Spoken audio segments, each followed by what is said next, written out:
Good afternoon, ladies and gentlemen, and welcome to today's matchup between the visiting Durfee Hilltoppers and your Brockton Boxers.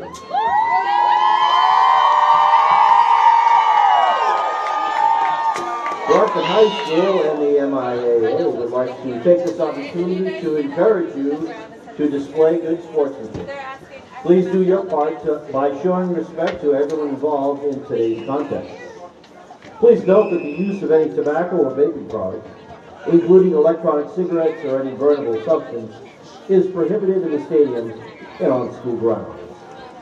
A friendly reminder that student athletes play the game, coaches coach, fans support their team, and officials manage the game and sometimes make calls you may not agree with. With that being said, inappropriate behavior, language, or verbal criticism of coaches, players, and officials will not be tolerated and may result in your removal from the stadium. For your convenience, restrooms are located under the bleachers on the press box side. We'd like to thank our sponsors for their support and generosity. They include McGovern Auto Group, Teamsters Local 653, Woodward's Auto Spring Shop, Madison Food Group, Sign Design, Everett's Auto Parts, Evans Machine Company, Troy Associates Real Estate, Jersey Mike's, and Copeland Auto Group. We'd like to recognize the seniors of Durfee High School football team. Congratulations on your careers representing Durfee High School and the Fall River community. You don't have to read them. You don't have to read them. Let's just get going with the song.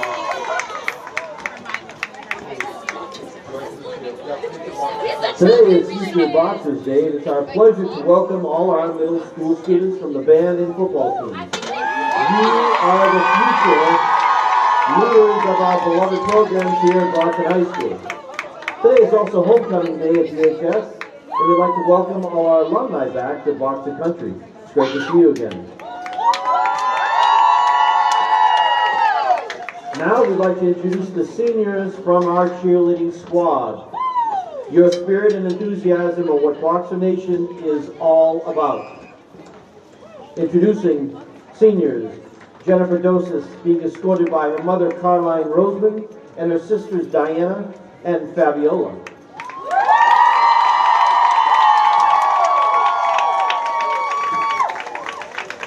Senior Joy Karaoke being escorted by her parents Jeffrey Juguna, Zipporah Jogo, and her brother Paul Karaoke and her cousin Chelsea Dungo.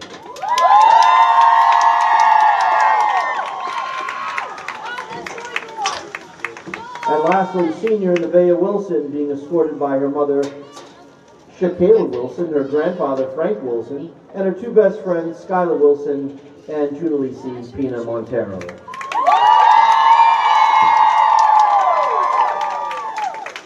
Now it's our pleasure to introduce the senior members of our Boxer football team. Remember, once a boxer, always a boxer. Yep. Our first is Jason Mendez Gomes, being escorted by his sister Melanie, Gabrielle, and Coach Barrows.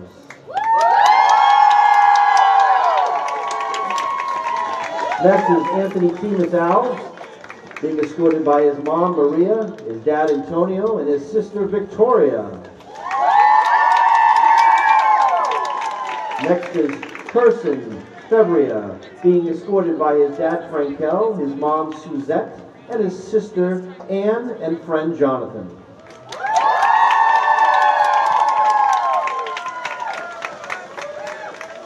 Next is Jet Porter, being escorted by his mom Janine and his dad Sidney, and two guests, Noah and Isabella.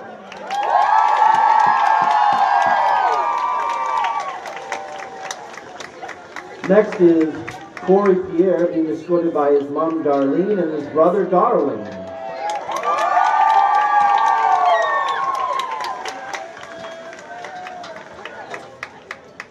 Coming out next is Gathan Sincere, being escorted by his sister Gail and his cousin Esther.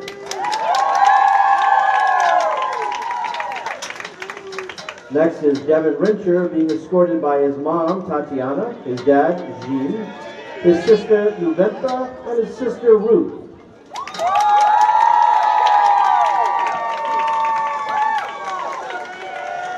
Next is Christopher Soto being escorted by his dad, Victor, and his brother, Sam.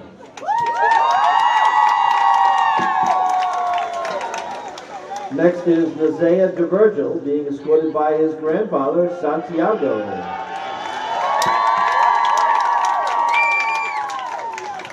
Next is Casey Lopes being escorted by his dad, Luis, his mom, Elisa, and his brother, Caden, and sister, Kayla.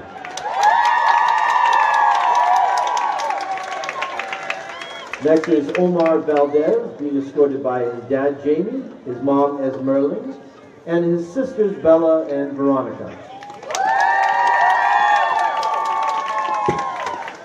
Next is Emmanuel Kruma, being escorted by his dad, Emmanuel, his mom, Kate, and his sister, Indosia.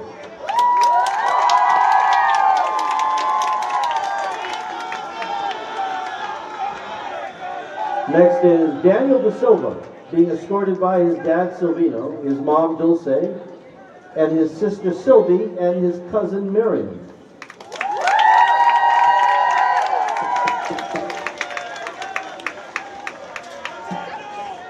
Next is Cashadas Patway, being escorted by his mom, Brandy, his aunt, Kim, and his cousins, Deandra and Tiana.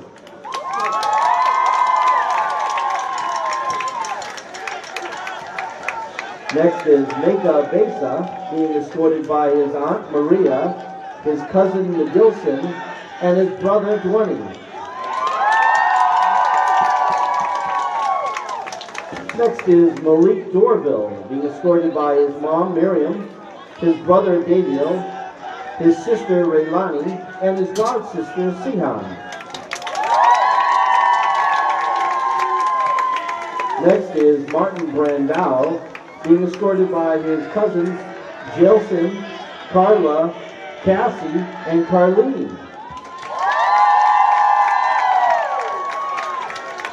Next is Nathan Jean-Philippe, being escorted by his mom, Mikhail, his brother Sean, and his brother Sheldon.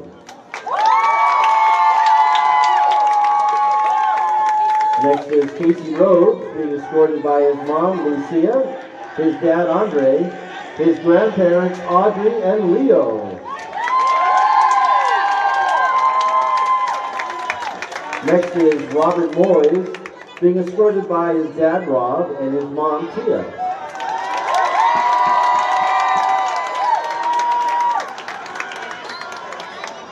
Next, our brothers, Diel and Fabian Cologne, being escorted by their mom, Rebecca, their dad, Stephen, and their sister, Maria.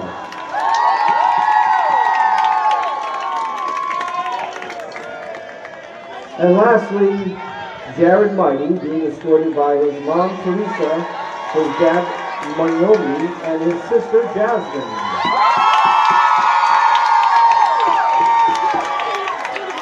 Let's hear it once more for our seniors on the cheerleading squad and the boxer football team.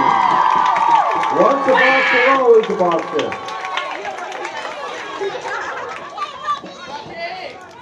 We will be introducing the marching band seniors at halftime.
homecoming day for everyone here.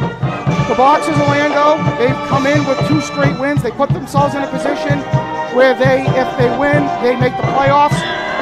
Last week, they went into New Bedford. They took care of business 41-0. What did you see in that game?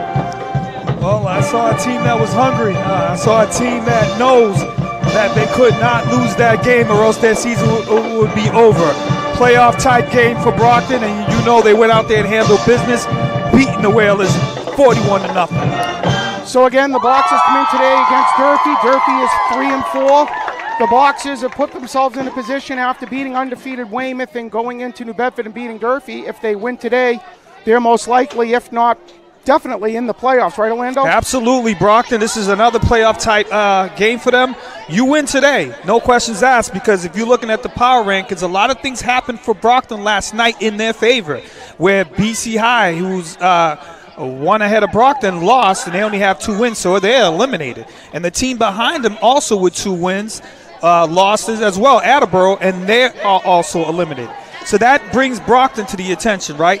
You win, you're in. But if you win by 14 points or more, you might hop over another team who lost yesterday, Taunton. So big game for Brockton, and I'm pretty sure they're going to be ready for this one, Leo. So let's talk about Durfee, Orlando. This is a rivalry that dates back to 1989. The Boxers have played Durfee 35 times. They've beaten them 34 times, and they tied them once. These games, most of the time, have not been close. In 93, Durfee, led by former Patriot Mark Megna, kept the game to 6-0. And, of course, everyone, especially in Brockton, remembers the 2000 season, one of the better Brockton teams, Durfee's best team. The Boxers were down 8-0 in the fourth quarter. They tied it up. They looked like they were going in for the go-ahead touchdown with a minute left, with James Jackson fumbled. Went into overtime. Brockton scored, kicked the extra point. Durfee scored, elected to go for the extra point to tie the game instead of for the win, but that gave Durfee a chance to go to the Super Bowl, where they inevitably lost. Over the last 25 years, really not a lot of close games, up until the last few years, where Durfee's had a couple games where they've had the ball with a chance to win late in the game. And what you just said was great, but let me tell you something right now. None of that happens today, because I was on the field talking to the Durfee coaches.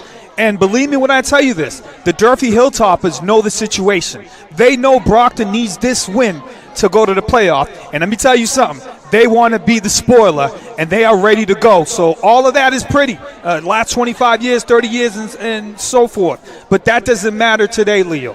Coach Taylor Brown was on that 2000 Durfee team, which was a really good football team. Durfee's best one of the past 35 years. He's done a nice job in Fall River, getting this program back from the drudgeons of the basement to play real quality football. They've beaten New Bedford a few times on Thanksgiving days, and they put themselves in a position to really build this program. Today they're led by junior quarterback Matthew Sherry. Last year as a sophomore, I thought he was the best player on the football field, along with his brother Benjamin, as they almost beat Brockton. He's got 12 rushing touchdowns, Orlando. Correct. Yep. And Matthew Sherry, I mean, he could do it all, right? He can run the ball, he can throw the ball, has experience, baseball background. And again, Taylor Brown, 10th year coach here at Durfee High School, is happy he has him on his side. And you're going to have to be leery of him, because he's got a couple of weapons alongside of him too. Marvis Antoine, number 4, be on the lookout for him, and Mosea Cousins, number 7.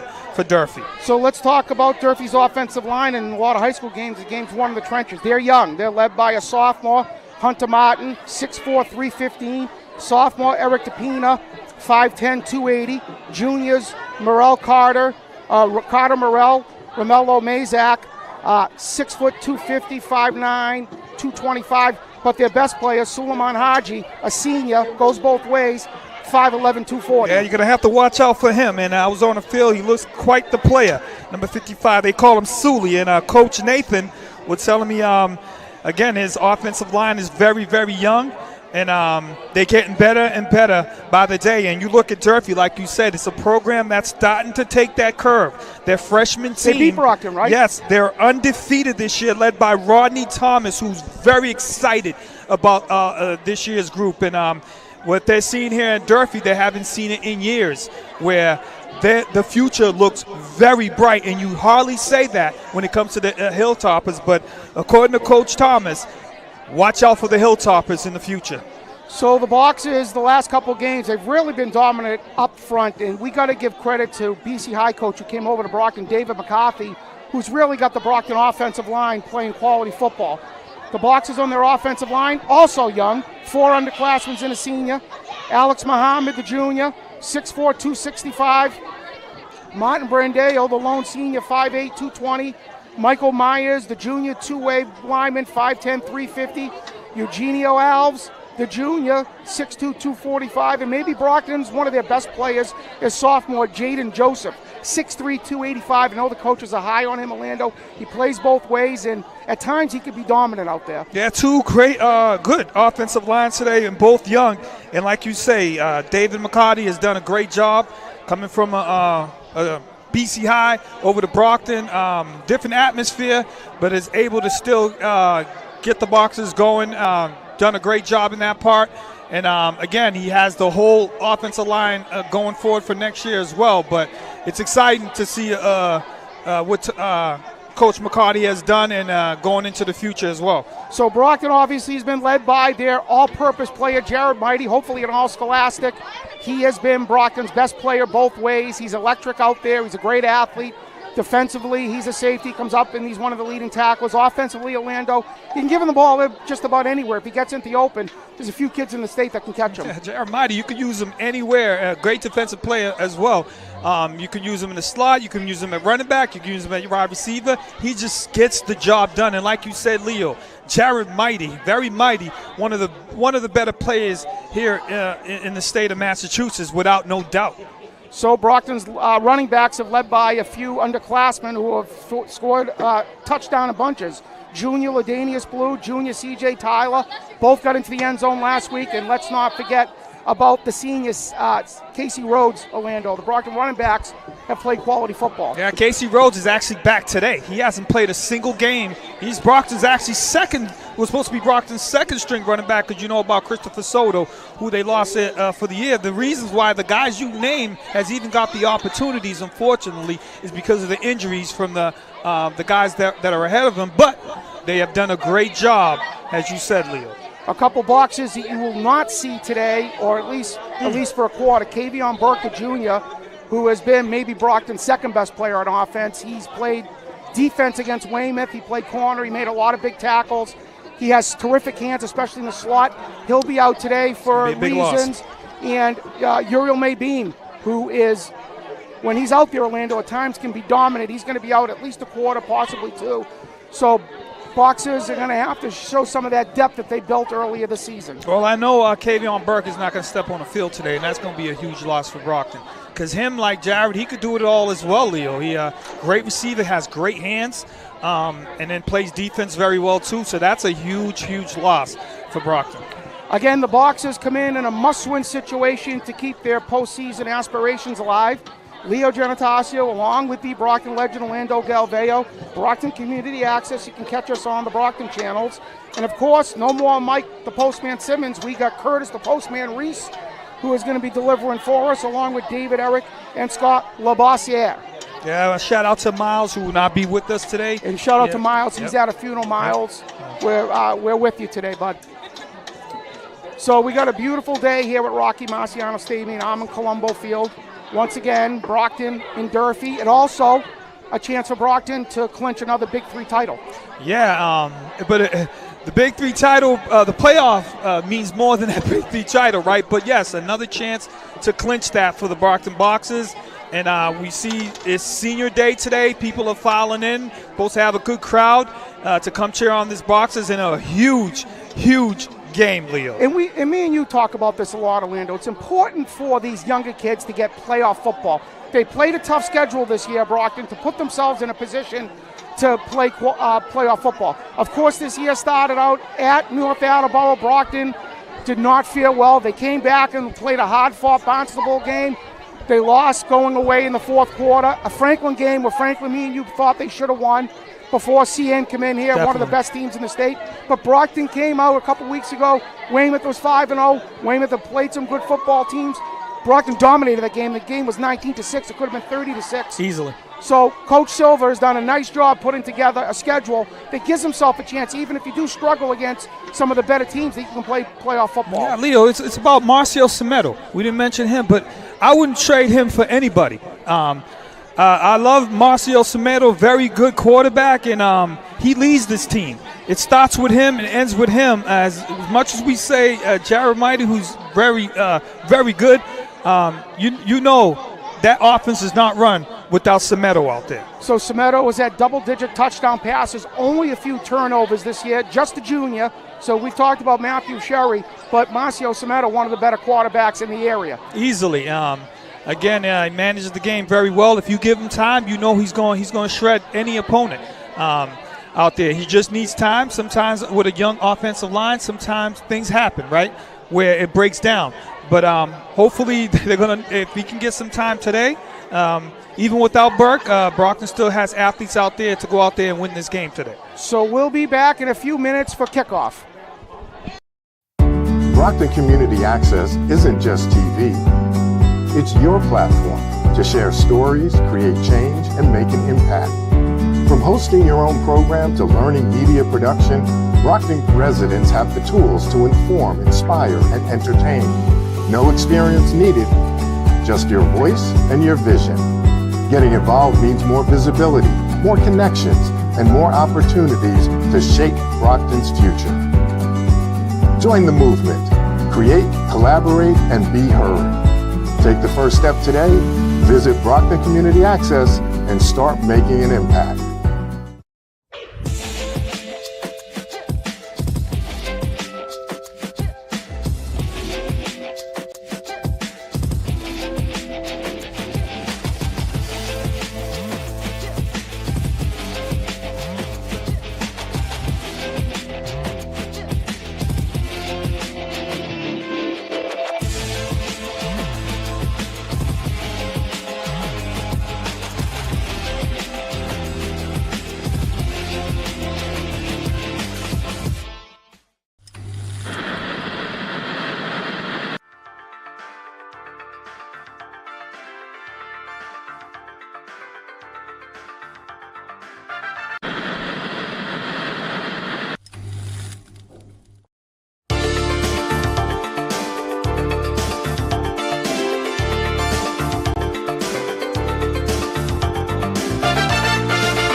Here are the top 5 reasons to engage with BCA TV today.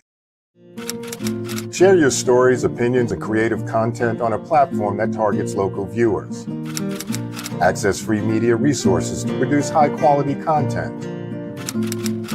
Training programs that empower you with valuable media skills. Live access to city council meetings and public affairs programming. Inform local audiences to build stronger community connections. Tell your story. Get involved today.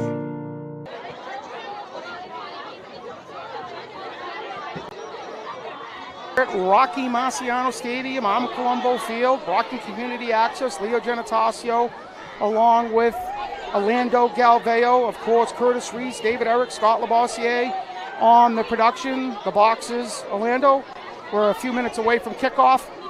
So what happened last night in the out-of-state scoreboard that did help Brockton? Well, BC High losing helped them. They were lost to St. John's of Shrewsbury 31-0.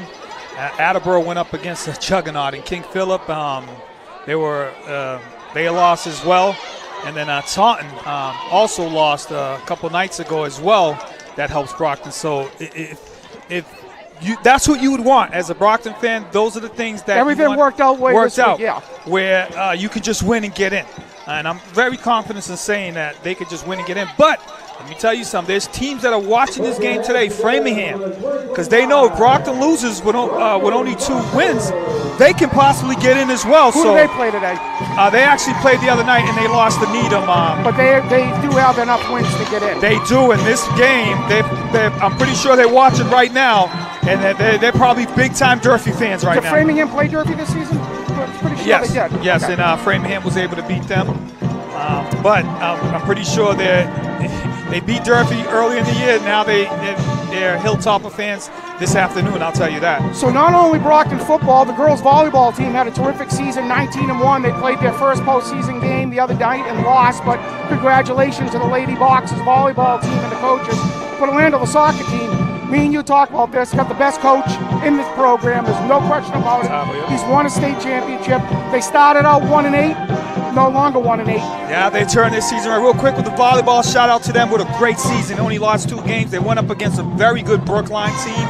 Played very well from what I heard, but Brookline was just a better team. But shout out to them, great season. In terms of the soccer, another great season is evolving for Brockton. Slow start, but now the team is gelling. And let me tell you something right now.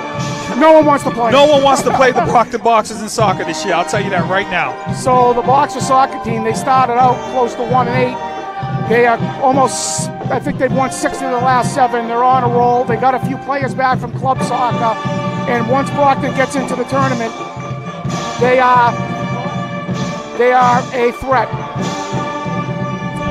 No doubt about that. Talking to former athletic director Tom Kenny in front of us. In the house, who was he's always in the athletic house. director The best, for many the of best. Brockton state championship teams.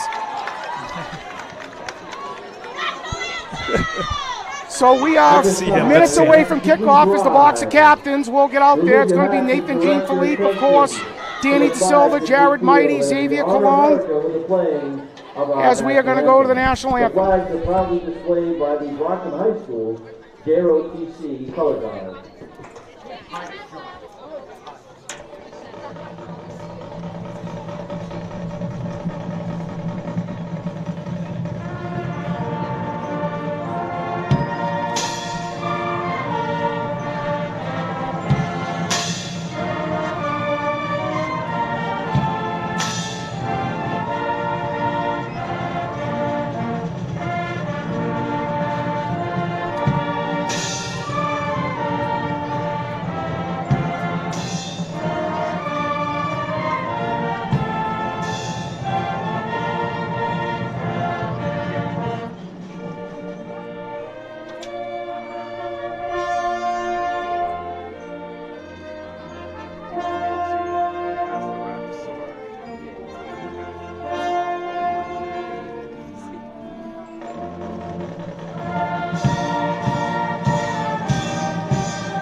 So another sterling rendition of the national anthem by the Brockton High Band, the Majorettes, the color guard. We are seconds away from kickoff. Today, the Boxers and the Hilltoppers from Durfee. Again, the Brockton captains, Jared Mighty, Xavier Cologne, Nathan Jean Philippe, Robert Moyes, all seniors. And let's not forget the junior quarterback, Marcio Sametto. Yes, sir. And people filing in here. Senior day, alumni is also in attendance. What a great afternoon for some football. So again, the Boxers are in desperate mode here today. If they want to play playoff football, a win is essential. Playing the Toppers, again, since 1989, 0-34-1 Durfee is against Brockton. But me and you talked to this at the beginning of the show. Durfee, under Coach Taylor Brown, they're heading in the right direction. We would not be stunned if there's some victories in the Durfee. Yeah, and I got one word for you, Leo, respect. You're the Brockton Boxers, you're going to have to respect your opponent today. All right, because they're going to, again, we always say this, right? This is 1988, right? You're gonna have to go out there and play some football today. You can't start off slow. You give Durfee any momentum, they're going to take advantage of it. They're not a bad team. I'll tell you that right now. So 2 years ago, Durfee came in here when Brockton also needed to win to make the playoffs, and they were up at halftime. They were leading going into the fourth quarter before 2 late Brockton touchdowns won that game. We said this today might be the day. And last year, the Boxers jumped out to a 28-7 lead. Orlando texted me and goes, "This game's not over." And 10 minutes later, it was 28-21. Matthew Sherry had the ball at the Brockton 10-yard line, and the Boxers were able to get a stop and secure a win and a postseason berth. Yeah, hit his brother for a long touchdown, and Durfee actually had the ball with a chance to go and tie it. So again, you're going to have to be very leery of this team because talking to their coaches, they are ready. They came down Route 24 today, not just to show up, but to play and win this game and hopefully spoil Brockton's playoff chances. So the Durfee captains, of course, junior quarterback Matthew Sherry, senior Joe Moshella, and of course we talked about him, Suli Haji, the two-way center nose tackle who could give Brockton fits today. Yeah, he goes both ways, and he's according to the coaches, he's an absolute beast, and he looks like quite the player too. So you're gonna have to watch out for big number 55. So the Boxers won the toss. They accept the football. Okay. Instead of deferring, the Boxers will get the ball on the north end of the end zone. Durfee, with a slight breeze, will be kicking from the south end, of course, as we are seconds away from football. I like that. Take the ball, march down the field, get an opening statement, and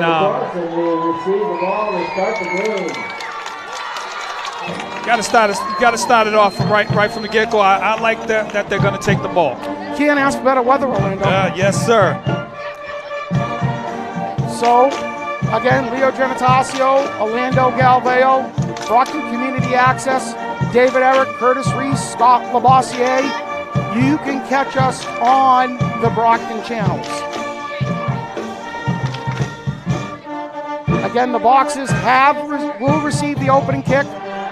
Derek Barrows, the offensive line coach, on the sidelines, Orlando, no, not up in the box like we've seen him in the past. Yeah. So some changes at the coaching too. Yeah, big back deep for Brockton's going to be Jared Mighty. So again, like Leo says, beautiful skies up ahead, 55, a little brisky, that football weather that you want. And Brockton's ready to go in a big game against Durfee. And now, for all the play-by-play, the voice of the Brockton Boxer football, Leo Genitaccio. So Matthew Sherry will be doing the kicking deep for Brockton. It looks like we're going to have, of course, Jared Mighty, but along with him is going to be Casey Rhodes. Again, Kavion Burke, usually back deep with him, will not be playing today.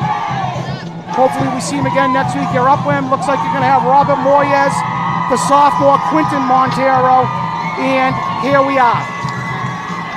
Let's go.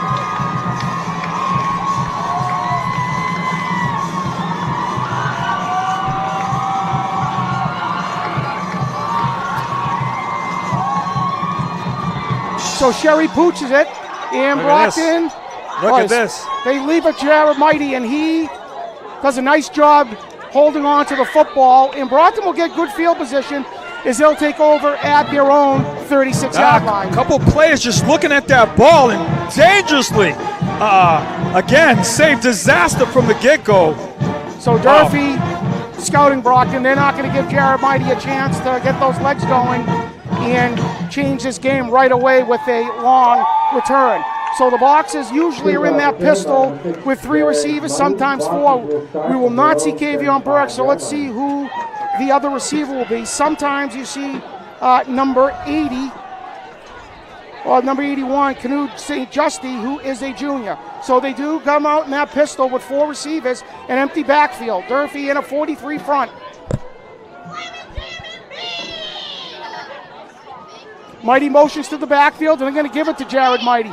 And he gets up the middle, and that's a good, strong run of about 14, 15 yards. As you've talked about all season, you want him in the backfield carrying that ball. Different look there. He set up as a wide receiver and came in motion, running back position, able to get 10 yards. Good start for Brockton. So the long game of 15 yards will give the Boxers the first down at the Durfee 49. Quinton Montero's the back with 3 receivers, 2 to the left, 1 to the right.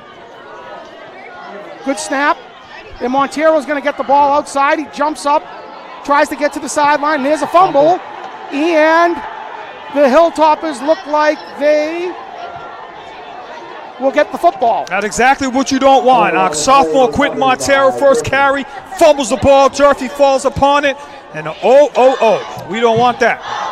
So me and you discuss it the entire year. Playing clean football, penalty-free, no turnovers, has come back to bite Brockton once again on their first series after a long run. A fumble by the sophomore will give Durfee the ball at their own 38-yard line, as they look like they're going to come out also in the pistol with 2 backs. an H-back and the deep back. Matthew Sherry again, the quarterback. Coach Barrow's over there talking to Quentin Montero. And that's going to be a run to the right, and he goes nowhere, as you're going to see the tackle by number 17 for the Boxers, Wilmer Perelon, along with Jared Mighty. That's going to be a loss of 1 on the carry by Louis Pina. Good play that time by Brockton. That was Antoine who carried that for a negative yardage of 2. So second down for the Toppers, as that ball's moved back to about their 36-yard line for a loss of 2, as Brockton will remain in that 43 front. Xavier Cologne is out there. Wilmer Perelon. And, of course, the sophomore linebacker you like, Orlando, is Cairo Hill. Sherry's going to take a shot. He throws the ball over into the slot, and it's defended well. It's going to be an incomplete pass, as the ball was thrown well, but simply dropped. But that was not going anywhere. The intended receiver was number 6, Michael Gibson, and Cairo Hill was right there to break that up. It was be 3rd down and 12 for the Toppers, as Brockton's defense is forced a 3rd and long. And that's exactly why I like Hill. Just made a great play there and put Durfee in a long situation. Good to see Casey Rhodes back out there. Number 45, sophomore linebacker. Who's to remind you of out there, Orlando? Number 45, Tyrone Pruitt. Can't get anything by you. So the Toppers are going to come out with 3 receivers right, 1 left. Sherry is always a threat to run the ball. He's going to roll to his offside. He's got a lot of time. Brockton's going to put him. He throws the ball, and that's going to be thrown out of bounds. I don't think that was a catch. Incomplete drop right in front of the receiver. So the pressure was put on by Perelon, and Brockton, after the turnover, it looks like they're going to force a punt from the Toppers. And let's see if they will kick to Jared Mighty, as the Brockton defense, again, with a strong stop for the 3rd week in a row. Coach John Shelby, Sammy Basson, Kenyo Velez have done a terrific job getting this defense to play quality football the past weeks. And you know who's out there on the sideline saying, woo, thank God it's Quentin Montero, because the defense just helped him out on that. So punting for the Toppers look like it is number 8, Jalen Williams. As Durfee sending some guys on, they didn't have enough players on the field. It's a good snap, and it's a good kick. He kicks it away from Jared Mighty, and it'll get a Brockton kick as he picks it up. And that looks like Robert Moyes for no gain, and good coverage by the Hilltoppers. In the tackle again by number 8, Jalen Williams, the punter. Yeah, good job by Moyes, though, taking it that way it doesn't bounce any further. And another, fair starting position for the Brockton Boxers. So 10 minutes, 13 seconds left. Brockton, on their opening drive, had a first down, then a fumble. They're going to get the ball back after forcing a 3-and-out, as we will see the junior Lourdes Blue in there. 2 receivers right, 1 to the left. Marcio Semedo in the pistol. And that's going to be Casey Rhodes. Oh, not C.J. Tyler, I apologize. And that will be a gain of about 5. Good run. No, that is C.J. Tyler. C.J. Tyler, I apologize. All the different running backs, Orlando. Brockton gets out there. So C.J., the junior, with a 5-yard run. On second down, the Boxers look like they're going to stay in that same formation with Danny DeSilva, the kicker, in the slot. It's going to be a penalty on Brockton. Brockton. Guy moved. So another silly penalty for Brockton. Not what you want at the beginning of the game, but... So the 5-yard penalty will make this a 2nd and 10 for the Boxers. As we say hello to Paul Mraz, a Division I quarterback from the Boxers, former great Brockton player, 2010-11, played at University of Rhode Island. His nephews, Xavier and Dial Cologne. Mm-hmm. So the loss of 5 on the penalty will make this 2nd and 9.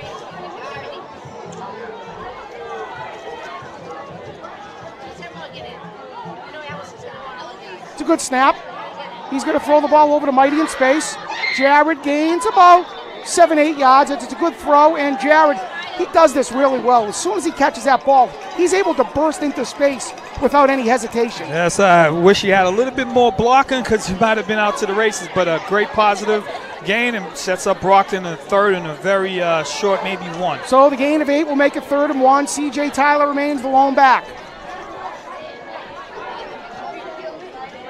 As that's a misplay, but Brockton will get a first down of it, as the quarterback, the center, and the running back were not on the same page.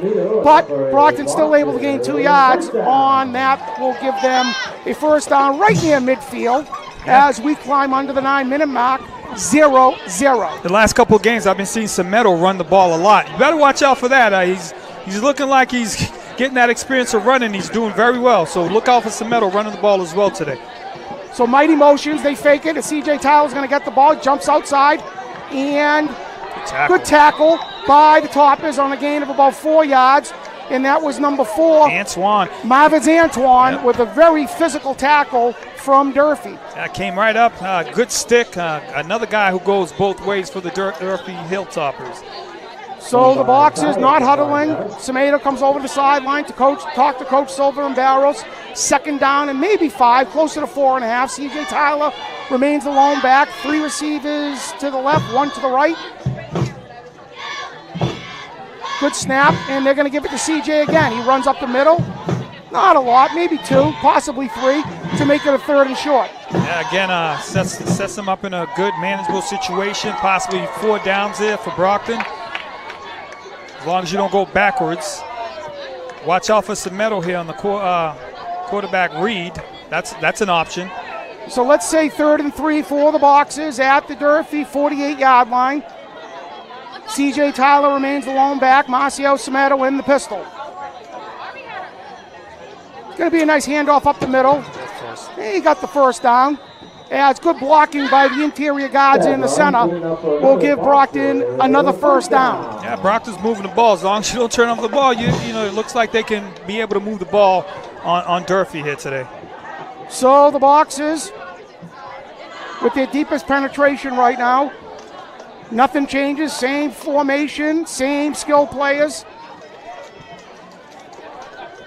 It's a good snap. C.J. Tyler jumps outside, cuts up back up the middle, makes a person miss, keeps moving his legs, and that's a quality run from C.J. Tyler as he will get down to the Durfee 31-yard line on the gain of 18. Yeah, Tyler not the biggest player you're going to see, but he never goes backwards. He always goes forward. Great run by Tyler that time. Did you see it in the replay? See it right here. It's a little bit of a high snap, but C.J. saw the open space, made a man miss, cut back to the middle, kept his legs moving, and was able to get down to the Durfee 31. So the Boxers close to the red zone, under 7 minutes in a 0-0 game. Very interesting to see if they use Casey Rhodes, who's back for his first game of the year today at running back.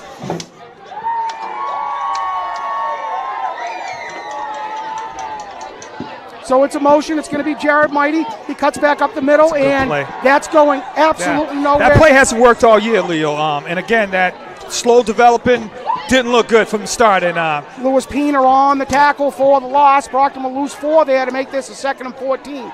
That's right. We've watched that play a bunch of times this year. Either it's not blocked well enough, or give credit to the defense because they know Brockton's running it a bunch of times. Yeah. You see it right here, and Lewis Pena was right there. Just wasn't a good play from the start. It didn't look good from the start. So 2nd and 14 for the Boxers. And they're still going to run the ball. Casey Rhodes, that's C.J. Tyler, and going to make it about a 3rd down and 9 for the Boxers. Leo, I'm very surprised they have not passed the ball yet. Everything's been run. Take a shot down the field. I mean, you got the weapons. Just run. Not a single, they did do a screen, but. So 3rd down and 8 for the Boxers. It's going to be 4 down territory as they are close to the red zone. So let's see if Brockton can gain 4 or 5 here and then give themselves a position to make the 4th down. And that's going to be another 5-yard penalty. The center didn't snap the ball. Gotta hike so the ball. Brockton's second mental mistake, as it's just inexcusable 9 games into the season. If you got a delayed count, you certainly can't jump offside with it. Well, the quarterback didn't snap the ball. Yeah. That's again, penalties that should not be happening this far into the season, and especially coming off a bye week a week ago where you should be cleaning all that stuff up. So 3rd down and 14 for the Boxers. Jared Mighty is out to the right along with Perel on.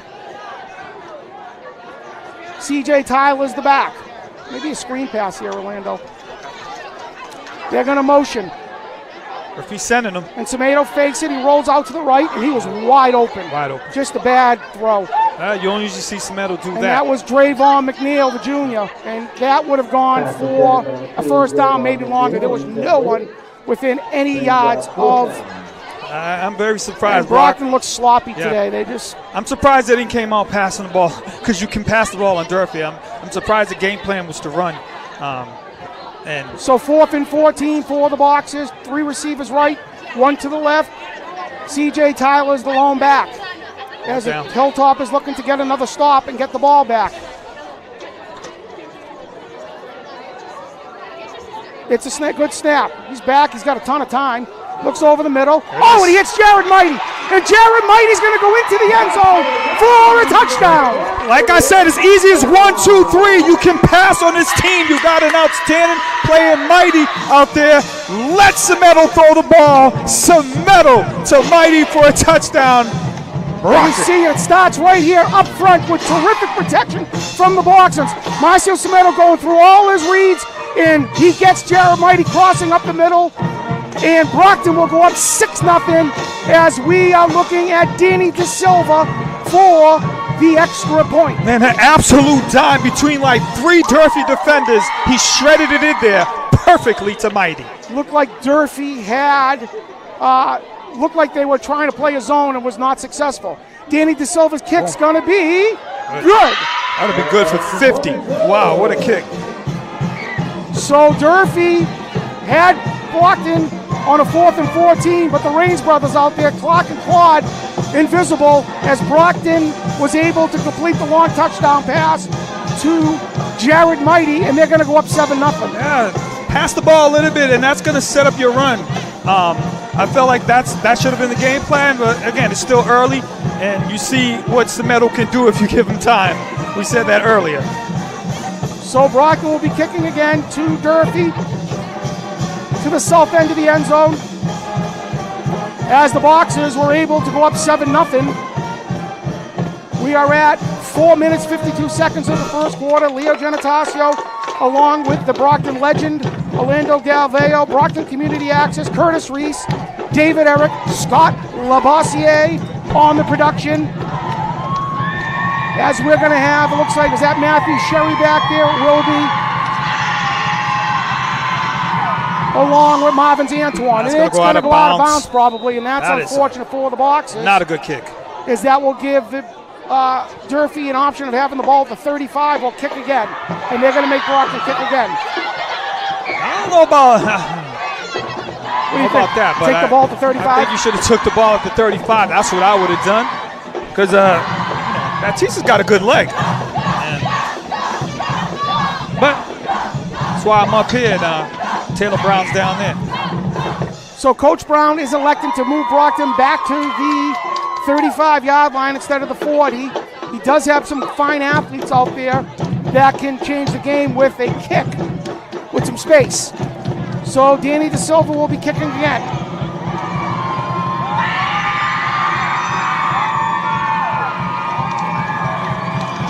And it's a really good kick. Really, really good kick. And that's going to drive him all the way back to the 10. Brockton with good coverage, and Durfee is going to lose about 12 yards, and that's why I was shocked that they made him kick it again rather than taking it at 35. But they didn't do the scout report on Baptista, who has a very good leg, as you saw there. So Danny De Silva with the fine kick there, and the coverage by Quinton Montero on the tackle. As the Boxers will come out defensively. Same front, 43. Jared Mighty's back there with Robert Moyes. As Drayvon McNeil and Casey Rhodes playing corner, Orlando. Yeah, back for his first game of the year. Casey Rhodes, good to see him out there. So Durfee in the pistol. That's going to be a low snap, and Brockton is going to eat that up. As that will be a loss of about 7. as the Boxers will force a 2nd and long on the low snap. Yeah, terrible snap, and again, there was a defender right in Sherry's face. Nothing he Matthew could Sherry do. can do right there. And, all you could do is corral the ball. You see it right here. It's a low snap. He did get his hands on it, but Brockton was sending Jared Mighty on the blitz, and he was able to force the loss there, as that will make it 2nd and possibly 15, closer to 14, as we're climbing under the 4-minute mark of the first quarter with the Boxers leading. And that, to not taking the ball at the 35, hurts you even more now when you get backed up just like that. So the Toppers have 2 receivers, left and right, 2 backs in the backfield with an H-back. Well, that's the screen here. It's a good snap, and they're just going to hand it off, and not a lot doing over there, as Big Cash Petway, along with Cairo Hill and a host of other Boxers, will force a 3rd and long for the Toppers. Yeah, sophomore Cairo Hill all over the field so far at the start of this game defensively. Let's also give some credit right there to number 8, Robert Moyes, the senior, as we see number 95 coming in now for the Boxers, and that is senior Isaiah DeVirgil, who's going to add some muscle to that defensive line. So 3rd and 13 for the Toppers. Hasn't played a lot this year, I would say, that's a senior, so maybe they're giving him some time. Senior day today, he's getting a little limelight there. So Coach Silva going to get the seniors in there as much as he can. As Durfee is forced to throw here. Let's see if a screen pass. Brockton, bit of a zone, bit of a cushion. And he's going to fake it. He's going to take a chance. He's got the middle. He's got a lot of room. He's going to throw it across the middle. Oh, it's a terrific play by Robert Moyes. And that's going to be is that a flag that just came down? Which would be a terrible call, by the way. That was a great defensive play. Is he calling it for celebrating? He made it. I I don't know what the call is, but that was just a great defensive play. There's no hand contact there.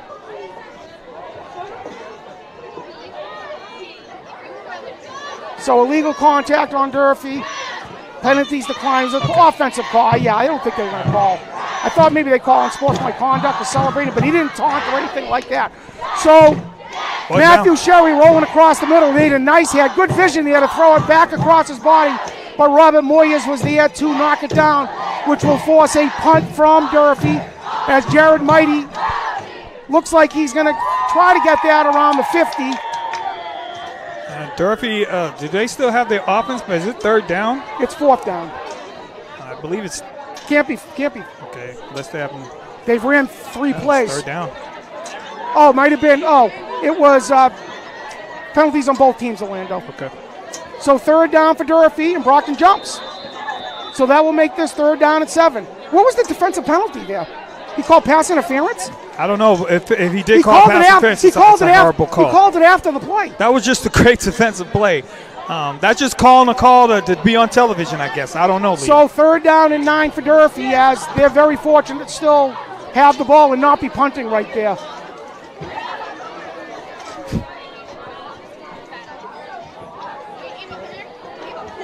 Well, refs aren't paid to throw flags. So 3rd down and 9 as Brockton has his 4th penalty of the first quarter. And let's see what Durfee on 3rd and long. Matthew Sherry has a terrific arm. He's a terrific athlete. He's capable of hurting you throwing the ball. He's capable of hurting you running the ball. Brockton remains in a bit of a zone with a huge cushion. As Durfee will call a timeout as they saw something they didn't like. So Boxers unfortunately not getting the ball back here. That penalty, offsetting penalties of illegal push and a defensive pass interference.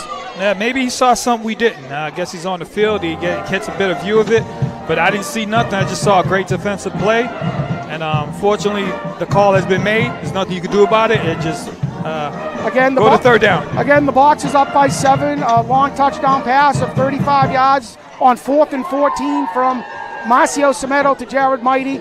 Durfee has yet to get a 1st down. They're going to come out and come right to the line of scrimmage. The Toppers come in at 3 and 4. The Boxers at 2 and 5. Brockton with a playoff berth on the line here. Got to clean up some of those penalties. How fitting we see Michael Myers out there for Halloween last night. Michael Myers running out there for the Brockton Boxers. Huge big number 57. Junior D-tackle guard. Terrific athletes, got great feet for a bigger guy. So 3 receivers right, 1 left. The boxes looking to get the ball back. So Sherry's going to roll out to the left this time. He has time. He's looking. He's going to head up the middle. He's going to try. Oh, he got hammered. Fumble and absolutely hammered. Wow. And let's see. What are they calling? I think they're going to call it 4th down. Wow, the ball did go out of bounds, but Sherry took a devastating hit, and he's okay. But wow. He got absolutely drilled. I think that was Casey Rhodes. I think it was Xavier Cologne. Let's see if we can get that on, as that gain of 4 will force a punt here. Let's see right here. Wow. Because we're not going to get that. Yeah, we have it right here. Curtis is right on top of it. You see him rolling out. Let's see what the hit was. Going out there very lackadaisical, and then that's Xavier Cologne. Absolutely tattooed him. So it's a punting situation, and it's a terrific punt. Watch out, Jared Mighty's going to have a chance. He's going to head up the middle. He's got a little bit of space. Heads down the sideline, and it's a terrific return, which will get to the Durfee 39-yard line. That's why Jared's so lethal. Always giving you positive yardage. And again, Brockton's in position to go up 2 scores here in the first quarter after a slow start. They're going to miss him next year, Orlando. Yes, they are. So the Boxers will take over at their own 39 after the fine punt return by Jared Mighty. Marcio Semedo comes in, and looks like we're going to have 2 receivers. Casey Rhodes going to be in the slot. The lone back will be C.J. Tyler. We haven't seen Lourdes Blue, Orlando, who's been maybe their most effective runner this year. Yet to see him on the field yet. So it's a good snap, and Casey's going to get the ball. He heads up the middle, and a terrific tackle by number 1, Luis Pina. Yeah, along with number 10 as well for Durfee. Boy, oh boy, oh boy. Rodriguez, the 2 linebackers from Durfee said, not this way. Not having none of that. That was a great stick. So back-to-back good sticks, huh, Leo? So the gain of 2 for the Boxers will make it 2nd and 8. We're under 2 minutes in the first quarter. The Boxers lead by 7.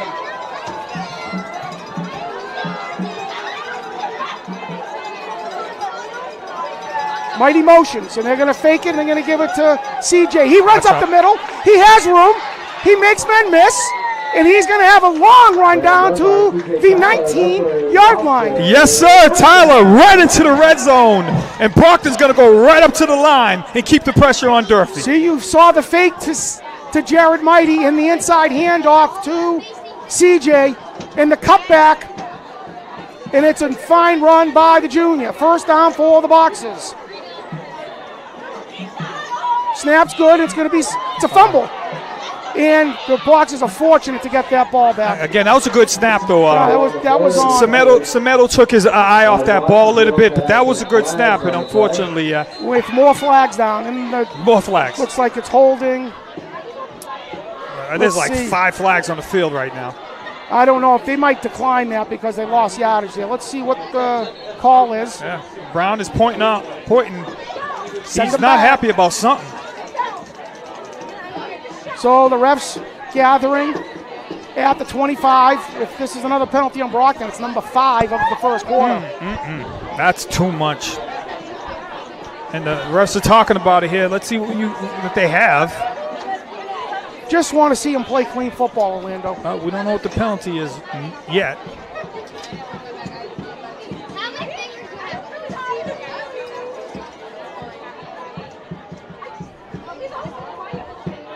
So let's see. He's talking, but he's not making any arm movements to where the penalty is. Someone needs to tell him he does not have a microphone.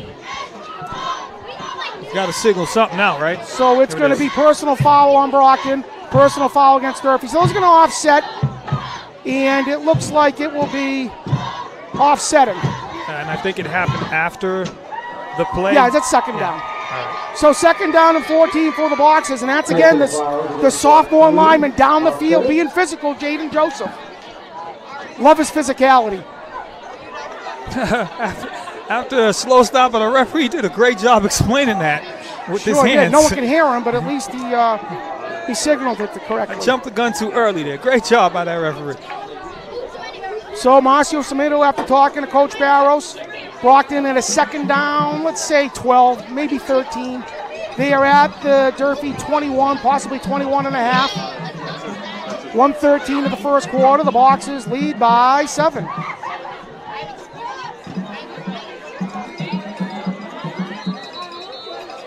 The ref, they're stopping. They're saying it should be second down, and they're correct. So that's what the referee's saying. He's pointing. He said second down, and he's correct. The penalties came after the play. Yep. Is what the referee's saying. So the clock's going to start. Because of the dead ball, the clock should be starting right there now. It's a change in the rules. It's a good snap, and it's going to be a handoff to Casey Rhodes again. Jumps up the middle, makes a man miss, keeps the legs moving. He's down to the 1-yard line, and that's going to be C.J. Tyler again, Orlando. Yeah, exploding through that hole right up the middle. Just missed the touchdown. I'm pretty sure they're gonna feed him again after that effort right there by Tyler. Terrific job up front by the Brockton center and guard, Brandeo, Michael Myers, and Jaden Joseph. As C.J. looks like he got knocked on his wrist right there. He's holding that arm. You don't want that. You don't want that. And he is holding that wrist. Oof. So let's see if we see, we're going to see Quentin Montero. That does not look good with C.J. Tyler. You can't afford to lose him. So hopefully just a stinger. As the Boxers are going to go under center. Let's see if we have a sneak here from Semedo as they go under that big center and guards. They motion, and they're going to fake it. He's going to go in the end zone for the touchdown. And that's going to be Marcio Semedo on the 2-yard keeper as the Boxers go up 13-0. Yeah, easy for Semedo. Not even touched. And the most important thing, though, C.J. Tyler, let's make sure he's all right. He's had himself a good day so far, over 50 yards rushing. Hopefully it's just a stinger as he is talking to the trainer. As Danny DeSilva will come on for the extra point, the Boxers, with 19 seconds left in the first quarter, are going to go up possibly by 2 touchdowns. Yeah, they wouldn't have thought that from the start of this game. But to go up 14-0 in the first quarter, man, I'll take that. So, again, Danny DeSilva. And that's going to be an offsides. We'll see if Brockton makes him pay and goes.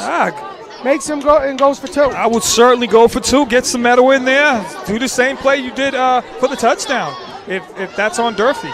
Coach Silva's going to think about it.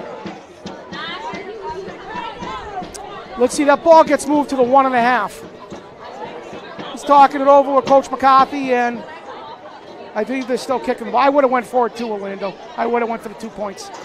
Every time you have a penalty like that, you're at the 1-yard line. I think it's mandatory you do it, isn't it? You assume, most teams do. So no, Coach Silva's going to elect the extra point. The snap's down. The kick is good.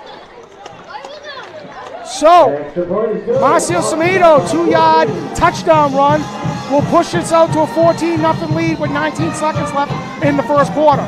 Yeah, again, I repeat, after a slow start, Brockton able to gather themselves under control, and then now they're not messing around. They're taking it right to Durfee offensively. And it starts again with that defense led by John Shelby, the defensive coordinator, Sam Basson, Kenyel Velez, and some of the other guys there. If I'm missing you out, I apologize. You guys have done a terrific job, along with head coach Silva, getting this defense to play more physical, Orlando. Yeah, now we'll see what Durfee's going to do offensively, right? You're going to have to open it up a bit. Open it up, try to pass the ball, and right now they haven't been able to do that. I haven't seen really much of a passing game early from the Durfee Hilltoppers. So it will be Danny DeSilva kicking. Durfee has Matthew Sherry back there, along with Michael Gibson. What is going on here? Timeout Brockton. And timeout on special teams. Coach McCarthy's not happy. Oh, Coach Silver is hammering his kids, right? Something he doesn't like. Something. So one thing you can say about Coach Silva, not lacking in discipline. Yeah. Holding kids accountable, whether it's late for a practice, not having your progress reports done, he will hold you accountable. So he's over on the sidelines, lighting into his team. Not happy with either the effort or some of the behavior maybe he's seeing on the sideline. So Brockton heads back out for the kick. 19 seconds of the first quarter. Again, the box is coming in a must-win situation for the playoffs. Yeah, he got the messages. The players look like they did. They ran out there, and he was not happy. Again, another player coming on late. That got to drive the coaches crazy. Did not know that you're out there. So, Danny De Silva, once again, lined up for the third time to kick.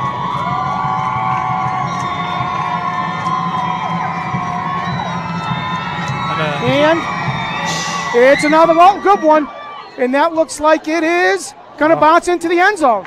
So a touchback for the Boxers will give the Toppers a first down at their own 20.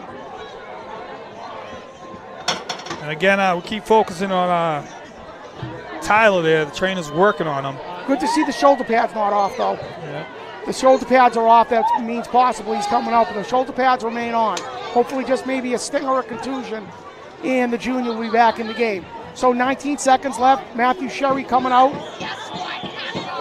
The Boxers remain in that same front. It's a 43 front with Moyes and Mighty back deep.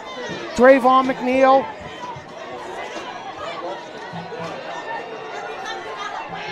And Casey Rhodes, the corners. And that's going to be a fake, and Matthew Sherry's going to keep, gets up the middle, and it's a good run by Matthew, and he is hit hard. Pop.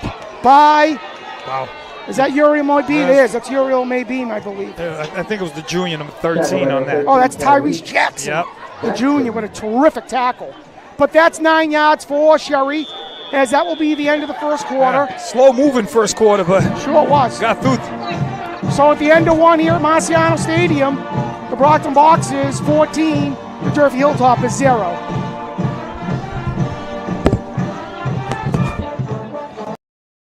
Brockton Community Access isn't just TV. It's your platform to share stories, create change, and make an impact. From hosting your own program to learning media production, Brockton residents have the tools to inform, inspire, and entertain. No experience needed, just your voice and your vision. Getting involved means more visibility, more connections, and more opportunities to shape Brockton's future.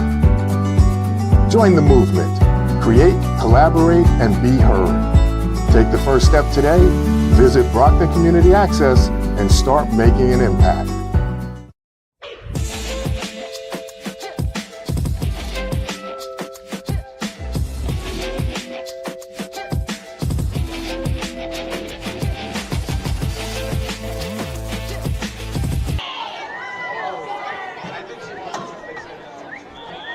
So back here, Rocky Marciano Stadium, 2nd and 1 for Durfee on a 9-yard keeper by Matthew Sherry.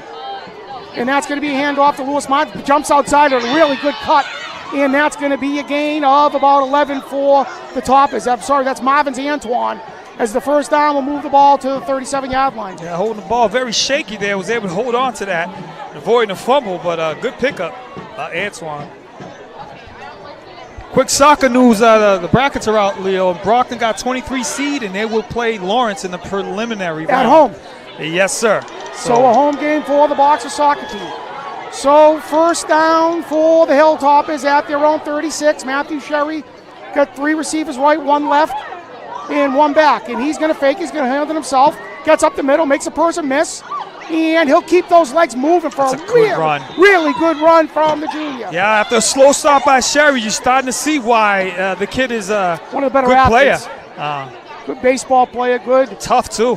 Football player. Durfee's got something special with this kid. He is a solid athlete. Yeah, Sherry taking a couple of shots, but still ticking out there, showing his toughness for the Hilltoppers. So 2nd down and 2 for the Hilltoppers, possibly 3. You see Uriel Mabine is out there now.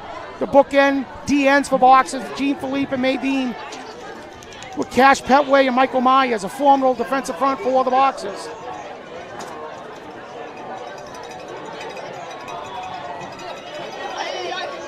As that's going to be a snap, it's going to be a fake and a throw over, and Brockton does a nice job reading that out as the pitch was. Didn't fool anyone, and that's a tackle by number 5, Maisha Baisa, the senior. That will force a 3rd and probably 4, as the option did not fool the Boxers. They might have lost a couple of yards as well. Slow developing option, and late pitch by Sherry, and Antoine got hammered again. So Matthew Sherry gets the call, 3rd down and 4 for the Boxers. They're trying to get the ball back and possibly take a 3-score lead. Durfee playing a lot of guys both ways. Yeah, trying to slow things down right now is Durfee. So Brockton tightens up the coverage a little bit on the left here, and that's going to be Matthew Sherry. He's going to keep it. He gets the outside, a lot of room there, and he will not get it. He's going to be short by a yard as Brockton closed that quickly, and that was number 17, Wilmer Perrell, the senior, as he'll force the 4th and 1. And I don't know, Durfee may go for this. They may go for this. It looked like he was going to get the first down, and again, the junior. Good speed by the Boxer D end. Close it out very quick. Gene Philippe and Perlon over there, as Taylor Brown's going to call a timeout and talk about it. Doesn't want to give Brockton the ball back at the 47.5. But I expect him you got to go for it. I expect him to go for it. Midfield, short yard situation. You're already down 14-0. You're gonna have to go for this and make it if you're Coach Taylor. When's the soccer game, William? Did they give you a date on that yet? There's no date yet. You know, the bracket Tuesday? just came out. I'm assuming Tuesday. Right here, Rocky Marciano will probably be on the call, Leo.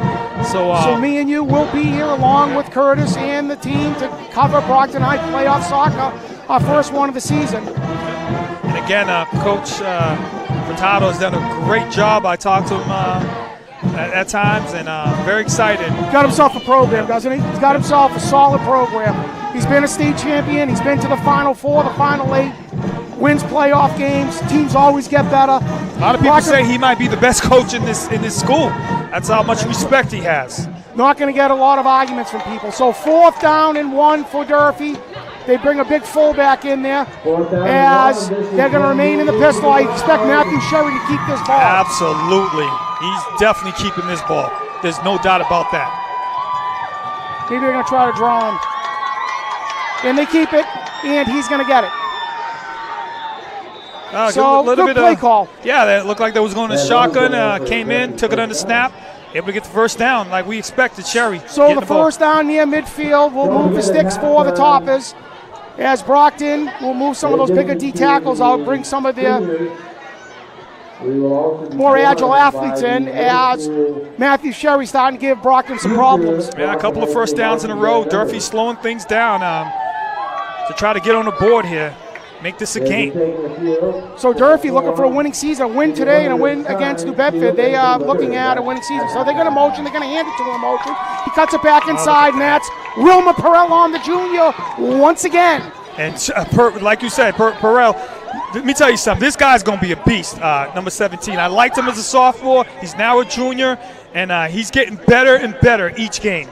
So no gain there will force a 2nd and 10 for the Hilltoppers. As you see it right here, as Brockton kept their lanes, no over pursuing. Perrell along with, it looked like Uriel Maybeen, will force the 2nd down and long. Another guy back, Perrell, for the Boxers next year. Along with Maybeen. Remember that name. So the Hilltoppers will go 3 to the right, 1 to the left with 1 back. It's a good snap, and he's going to keep it, Sherry. Gets up the middle, and it's a good solid run, and a nice tackle and that's Perrell again. It will force a 3rd and about 7 for Durfee, as Matthew Sherry was keeping that student body right. Just quarterback get the ball, jump to the right. The offense goes around him, and then right now he's making it happen. 3rd down and 7, depending on what they get here, could be 4 downs, Leo. So Durfee trying to use up as much of the clock as they can, try to keep this close.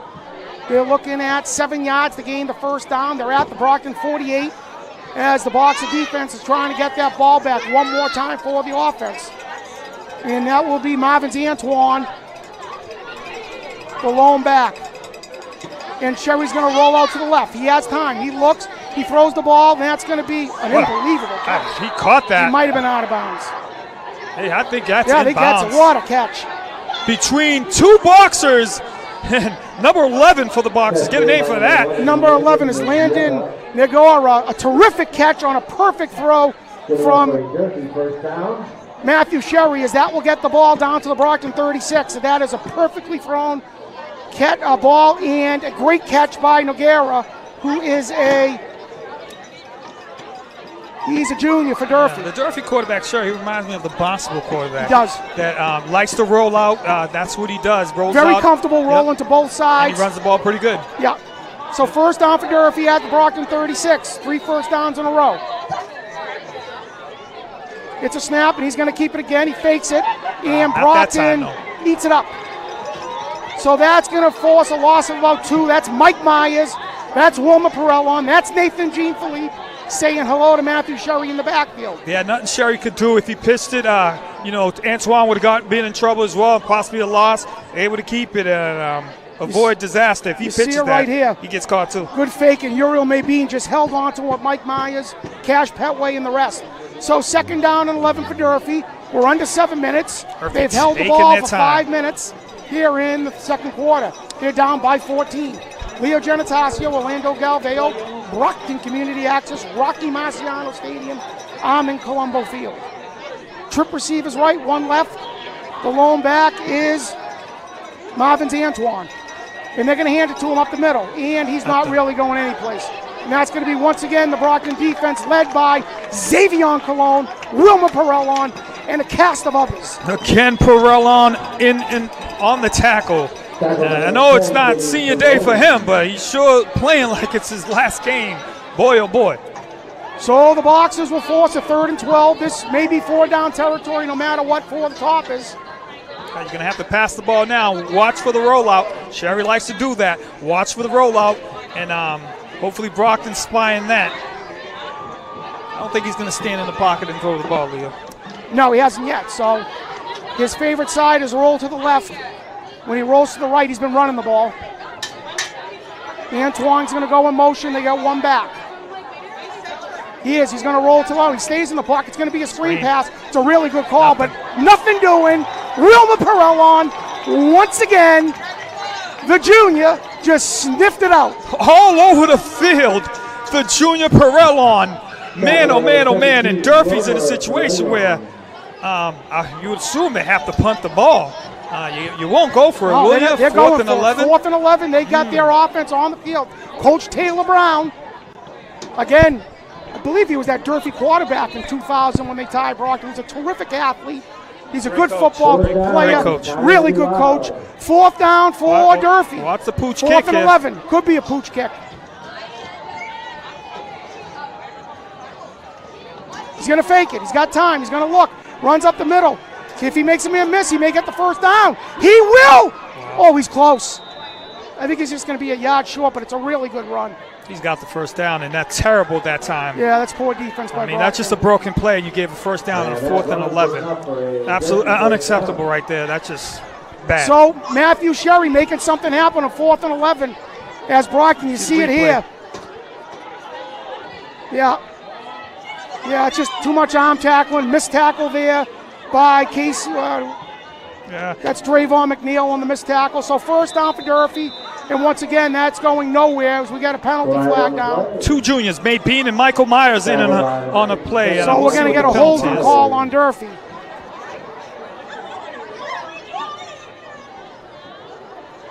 Let's see if Brockton's going to move him back. I would. They've had trouble moving the ball in bunches. So that's going to be a 10-yard penalty. We'll make this a 1st and 20 for the Toppers. Going back on the 4th down play, let's give Sherry credit as well, Leo. It's a good football player. It was all effort as well getting that 1st down. Well, you can't arm tackle 9 games into the season. No, you if you're can't. going to arm tackle, you're not helping the team. So 1st down and 20. Durfee's had the ball the entire second quarter. Unbelievable. As Brockton has yet to have the ball in offense. Durfee gets the ball in the second half. Sherry's in the pistol. He's back. It's going to be a fake. He throws the ball into space. It's caught. Good pass. And a nice catch and run by Durfee. And again, so a gain of 11. I think he might have heard you saying you don't think we can get it in bunches there. Great pass by Sherry, showing his arm strength there. As once again, that's Landon Nagora on the catch and a gain of about 13 for Durfee. As Brockton sits back in that soft zone, and Durfee just done what a lot of teams have done this year when Brockton's in that zone. Just throw the ball underneath. Bring the pressure. So 2nd down and 7 for Durfee. We're under close to 3 minutes. Durfee's had the ball for 9 minutes so far on this drive. Impressive drive so far by the Hilltoppers right now. They're going to motion Noguera. And that's going to be a fake, and Sherry looks. Gets to the outside. He's going to throw the ball away. He's probably going to get a penalty there. Jean Philippe for taking him down. Probably nope, he's not. Lucky, very fortunate that wasn't a penalty. As that was Nathan Jean Philippe on the pressure, and it will be 3rd down and 8 for Durfee. They've had a bunch of 3rd and 4th and longs. They've converted them all. Great job by Sherry to get rid of that ball and avoid a big loss there. As we see big number 13 coming in for Brockton, Tyrese Jackson, the 6', 200-pound junior. A lot of juniors out there for Brockton. So sophomores. The Toppers have 2 downs here to gain 8. As Drayvon McNeil is in coverage to the right, he's got a big cushion there. The slot receiver's got an even bigger cushion. And that's going to be a fake, and Sherry's got it. He jumps up the middle, and he's got nothing there. As the pressure came from Tyrese Jackson, Wilmer Perel and Mike Myers stopped him for maybe a gain of a yard with 2 minutes and 37 seconds left. 4th down for the Toppers again, and they're looking at about 7. I'm pretty sure Durfee's going to take their time here on 4th down with the clock running. And so we're going to get a timeout by Brockton. So smartly by Brockton, timeout, talk about it. You need to stop him here. The entire second quarter, Orlando, Durfee's had chances Brockton's had chances to get off the field. 4th and 13, a long run by Matthew Sherry on 3rd and 11, a perfect pass where Brockton was unable to stop him. Right here is essential that Brockton gets a stop. Yeah, it's crazy. Brockton could flip it, where Durfee had this ball for the whole time and not to come out with a single point. This could probably be bonus for Brockton. Momentum builder for the So Boxers. you got to look at it like that as well. So this is a big play for both teams right now. So Brockton opened up the game in the first quarter after a turnover, a 35-yard touchdown pass from Marcio Semedo to Jared Might. He gave him a 7-0 lead. Their second possession runs by C.J. Tyler of 20 and 25 yards. They got the ball down to the do where Semedo kept it for a keeper. It's 14-0. Where Durfee has had the ball the entire second quarter. On a 4th and 7, let's see. Sherry's dangerous running the ball here. I'm sure they're going to have someone shadowing him. As Marvin's Antoine will be the lone back. Hopefully no flags either for the Boxers. It's a good snap. He's going to roll out. He's rolling out. He looks. He throws. Good play. And that's good defense. Really good defense by the Boxers. And let's see, that is number 2, Drayvon McNeil, the junior. Yeah, McNeil with a great play. Hurt. He's been hurt back. Back. They're happy to see him back. Yeah, you see why. And again, unfortunately for the Hilltoppers, they use the clock and they get nothing. It was a really good play by Matthew Sherry. The ball was in a perfect place, but Drayvon McNeil, his coverage was just a little bit better. As the Boxers have 2 minutes and 23 seconds. Yeah. Quentin Montero's going to be the back. Brockton's flipping receivers left and right. I understand that. Marcio Semedo in the pistol. Let's see if Brockton's throwing the ball. It's going to be a fake. And Semedo's he's got Jared. He's got him wide open deep. Oh, he underthrew him. Did he catch it? Nope. Oh, God, he had him. Okay. Semedo had him open. Wide he usually open. doesn't do that. He took too long, and that was Malik Dorville, the wide receiver. Brockton's coming up there, but that's an incomplete pass. He's saying he caught it with his leg. Wow. He held on with his leg. We got to see the replay on that, but it looked like he caught it with his eyes. Did have his Malik Dorville, what a wrapped catch. around his legs. Again, we've seen Jared do this all Malik Dorville. Okay. The junior, what a catch. Are they moving him back? They're going to say incomplete. Okay, incomplete. They must have looked at replay or something.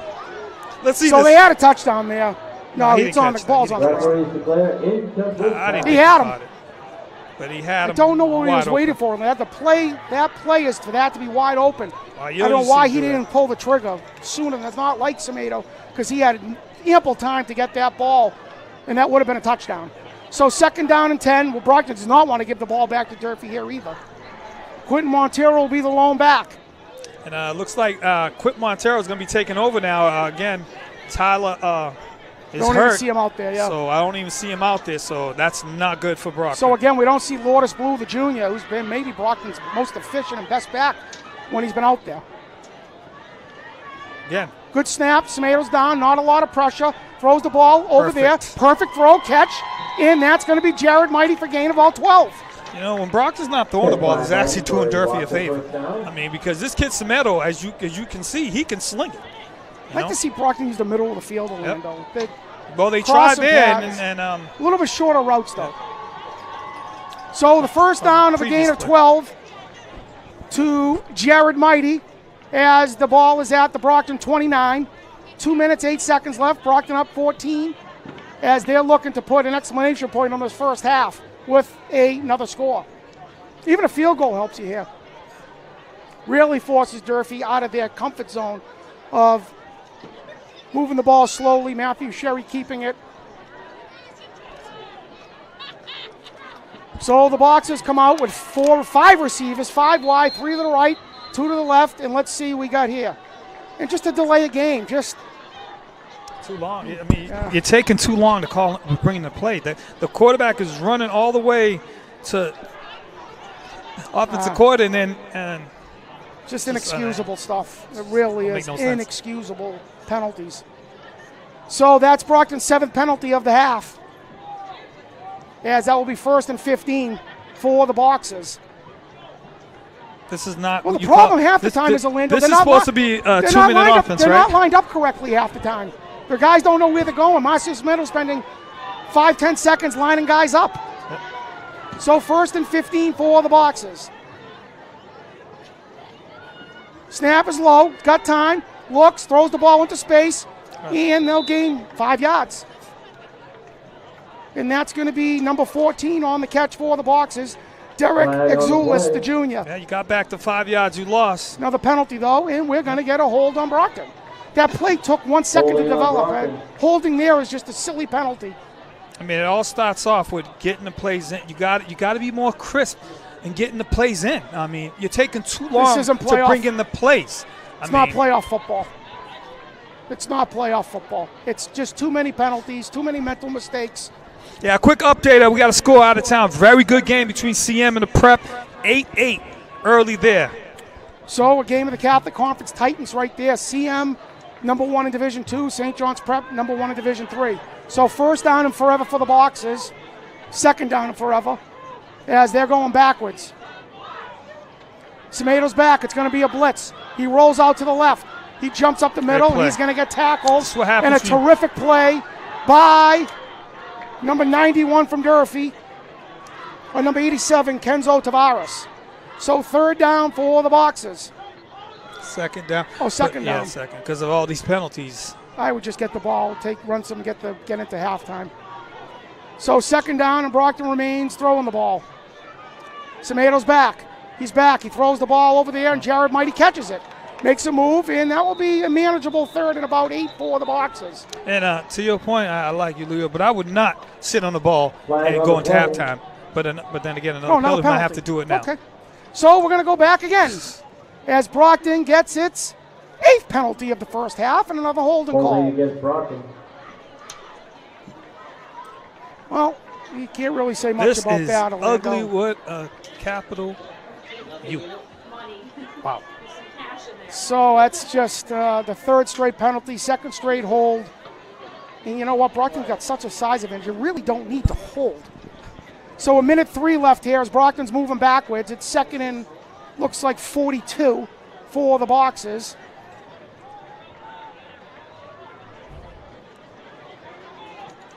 See what they do here, if they run the ball or they just keep passing it.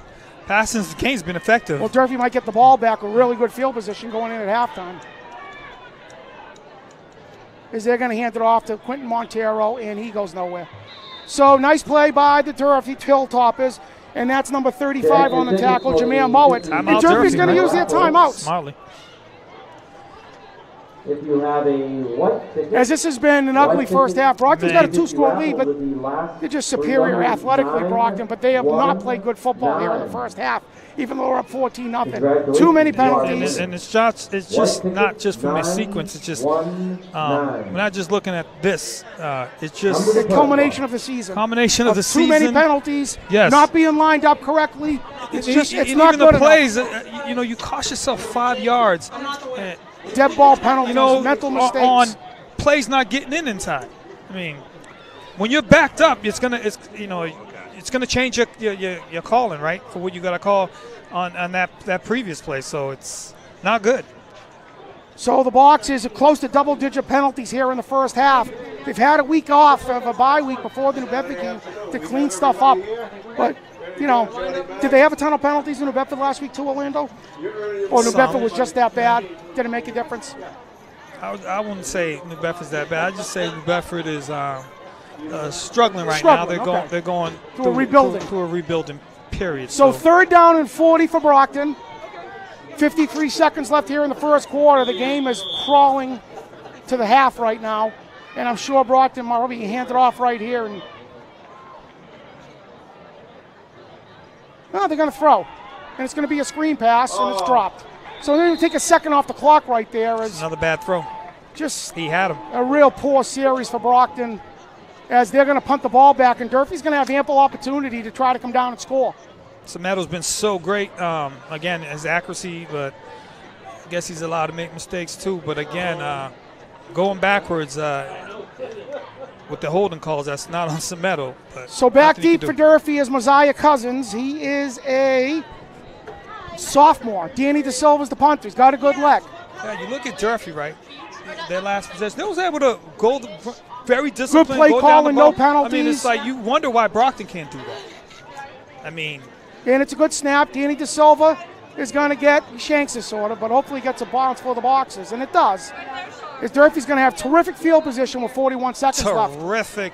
So a chance for the double score here. Score at the end of the half, get the ball back, and maybe tie the game or take the lead for Durfee. As the Boxers in this second quarter have want to burn the tape and not watch it. That last sequence is probably the worst I've seen it. The worst? One of the worst. So, first down for Durfee at the Brockton 34. Matthew Sherry, I don't know how many timeouts Durfee has left in Orlando, but they're going to force the throw here. Brockton has the cornerbacks off coverage. Jared Mighty's back. And he's going to roll to the left like he usually does. He has time, he throws it, and he throws it out of bounds. Had no way to throw the ball, and we see a little scuffle over there. Let's see what the ref do about that. But CM has taken the lead on Prep 14-8. Where's the game at? I believe it's at Prep. So big game there. So 2nd down and 10 for the Toppers.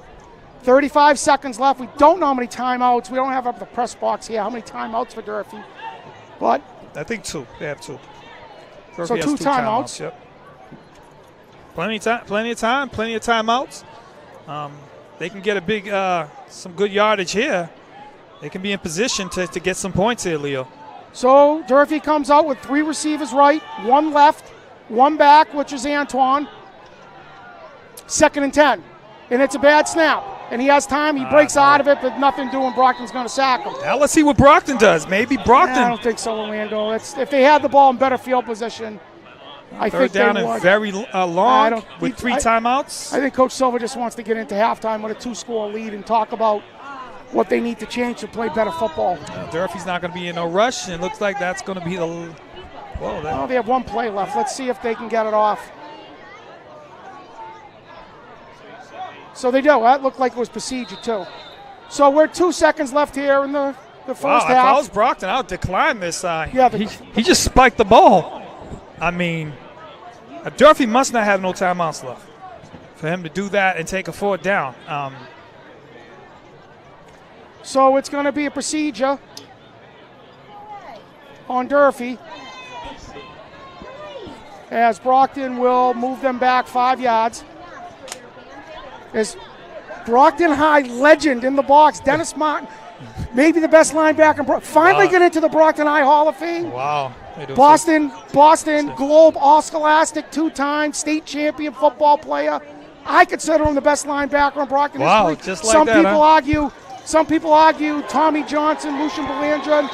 Dennis Martin's a linebacker. He leads Brockton most interceptions in school history. Oh, that's a good note to take us into the half. And you know what's more important, yes, Orlando? He's up here supporting Brockton, which we need a lot of the former alumni. Yes, sir. So we're going to go into halftime here at Rocky Marciano Stadium. Brockton leading Durfee 14-0. Brockton Community Access isn't just TV. It's your platform to share stories, create change, and make an impact. From hosting your own program to learning media production, Brockton residents have the tools to inform, inspire, and entertain. No experience needed, just your voice and your vision. Getting involved means more visibility, more connections, and more opportunities to shape Brockton's future. Join the movement. Create, collaborate, and be heard. Take the first step today. Visit Brockton Community Access and start making an impact.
Here are the top 5 reasons to engage with BCA TV today.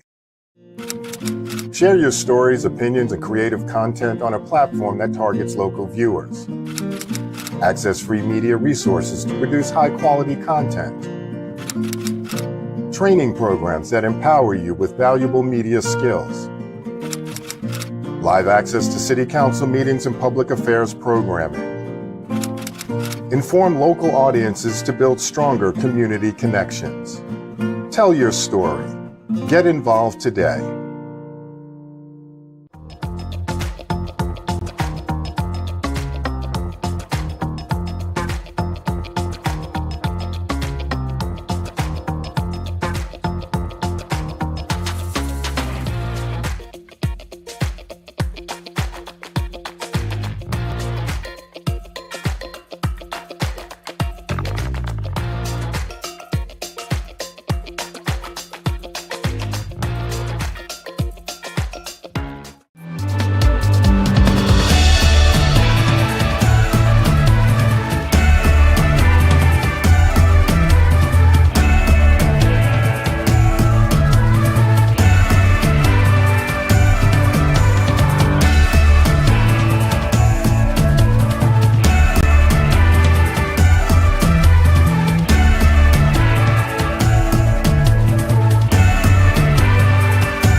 Dad Daniel, and Sister Taylor.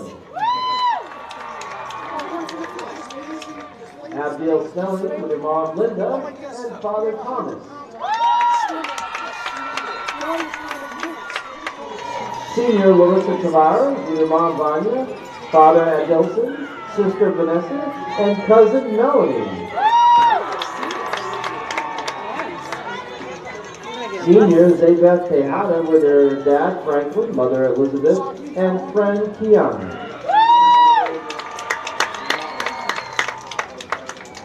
Jaden Valerius with his mom Willamine, Father Ernso, and Sister Victoria.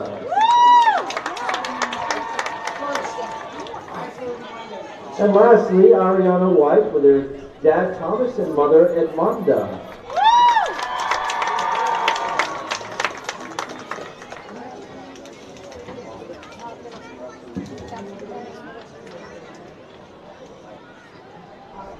Now please welcome, under the field direction of drum majors Andrew Bassett, Victoria, Florida, and Davey Sampath, the Brockton High School Marching Band.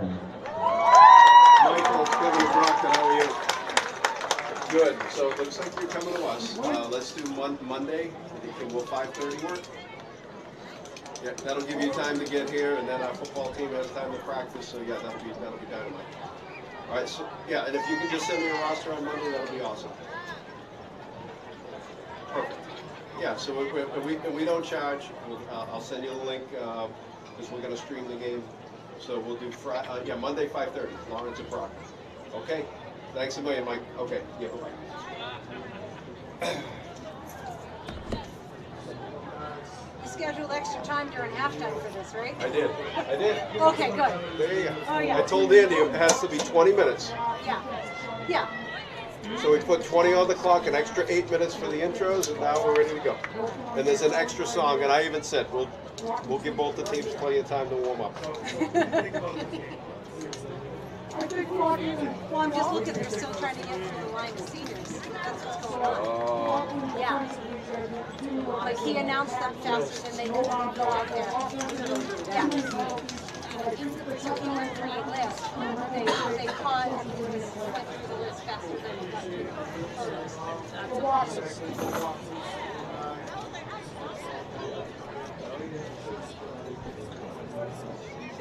The Brockton High Marching Band will be presenting their 2025 halftime show, Signature Sound, showcasing some of the most original and innovative musical artists of the modern era. They're honored to perform for you and to represent the City of Champions.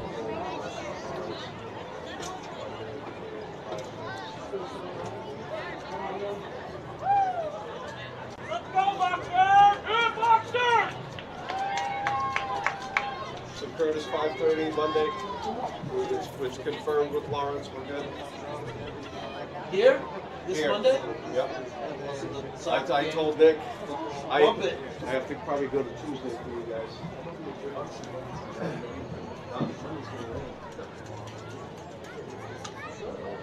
Tuesday's a no school day. Monday. Yeah, only 20%.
think it's the next one because I don't see her on the field.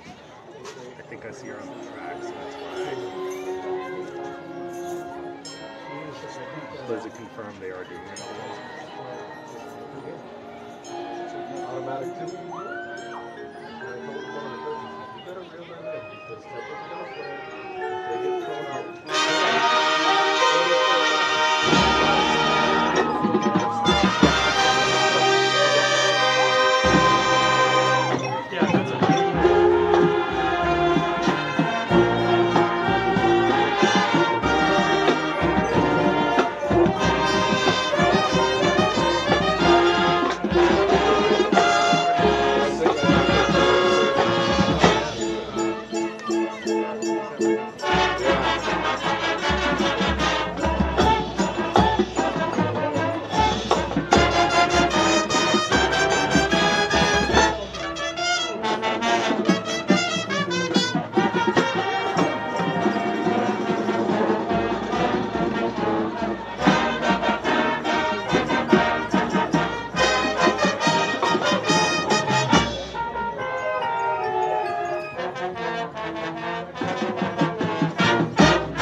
Now joining the marching band on the field, please welcome the future Brockton High School marching band members.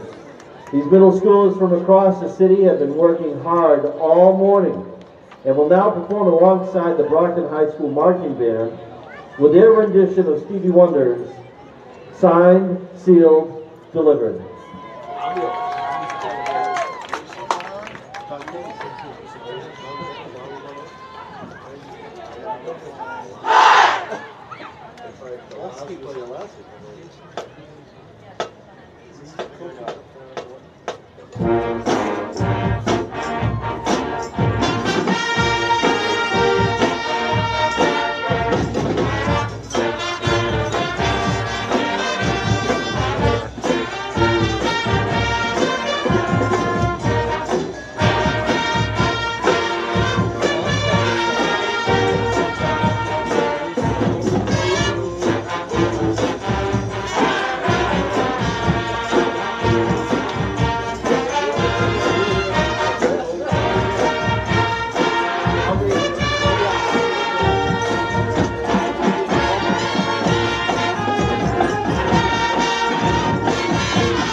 Don't forget, we are still selling the raffle for the Brockton High football helmet. We're also selling Jamaican food over by the entrance, so don't be left out. Good Jamaican food over by the snack bar.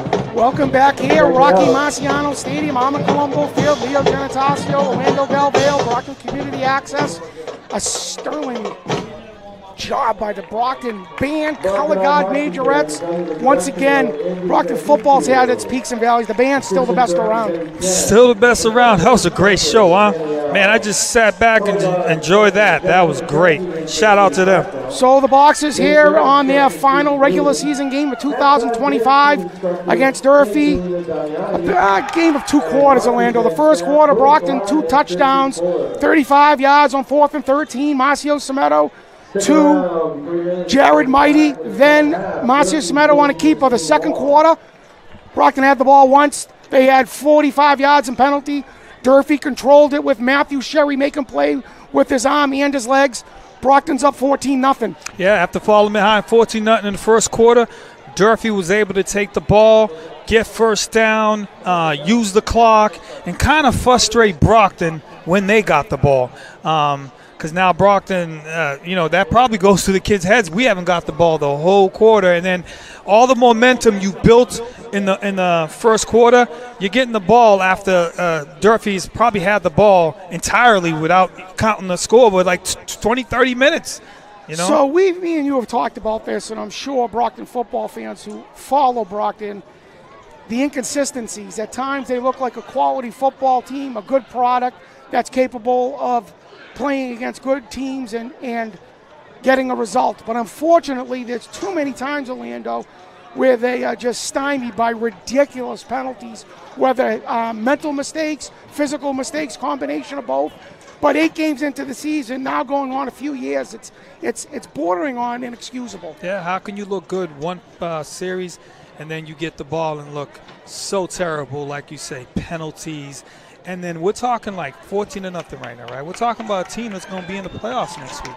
And then, listen, you're not going to, with all respect to Durfee, you're not playing a team like Durfee in the first round, especially where you're going to be ranked. And we saw that last year, Orlando. Brockton went into Zavarian, and even though they got their clocks clean, Zavarian was a much better team. Brockton did not play good. They weren't physical. They had too many mistakes. You'd like to see the opposite. You'd like to see you heading in the right direction, playing quality football on both sides of the field. And let's give a shout out to Coach John Shelby and the rest of the defensive coaches. Brockton's really done a nice job defensively, shutting down teams the past few weeks. This has not been a defensive problem. Nope. The inability to be consistent enough on offense has plagued Brockton now going on a few years. Right, and you just can't. You're the Brockton Boxers. I don't care how bad you've been last several years. You just can't make the playoffs to make the playoffs, and that goes as a collective. Right, I'm speaking of the coaches too. You can't just be happy just to make the playoffs and then go play as Zavarian, St. John's Prep, and get blown away. And then if you're going to play undisciplined with these penalties and looking sloppy, this is why you got the coaches in the stands, right? That say, why even make the playoffs? Right. So Brockton is, not what we used to be, but a big thing about this is keeping the Brockton athletes at Brockton High School, wanting them to come up here and play good football. Coach Silver's done the right thing, scheduling the better teams in Massachusetts. But to keep those players in Brockton, you want to show them a quality product. Yeah.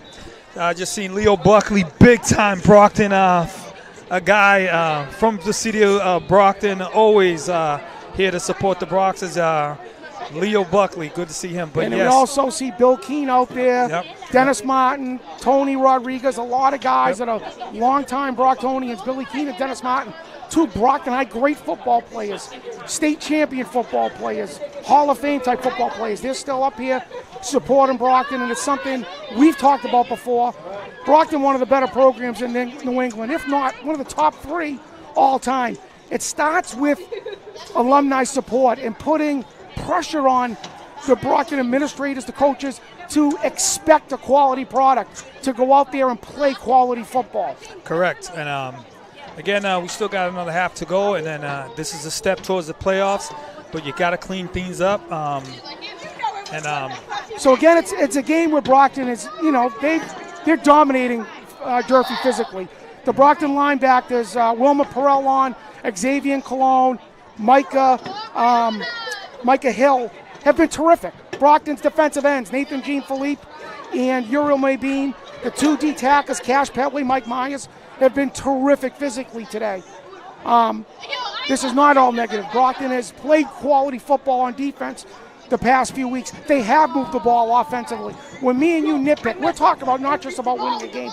We're talking about getting in the playoffs and winning and what that entails. And that does entail playing clean football. And not just making the playoffs just to make the playoffs. Yeah, it's about winning games. With that being said, you're up 14-0. Durfee gets the ball to start the second half. If Durfee can get a drive together like they did last time and score, you could put pressure on Brockton. So this game is far from over, considering what Brockton did the last couple of series when they got the ball to end the first half. Again, this is a series that goes back to 1989. Brockton, I don't know if there's another rivalry dating back 35 years where a team hasn't beat another team. I don't think there is. Well, maybe Everett against Revere and Somerville and teams like that.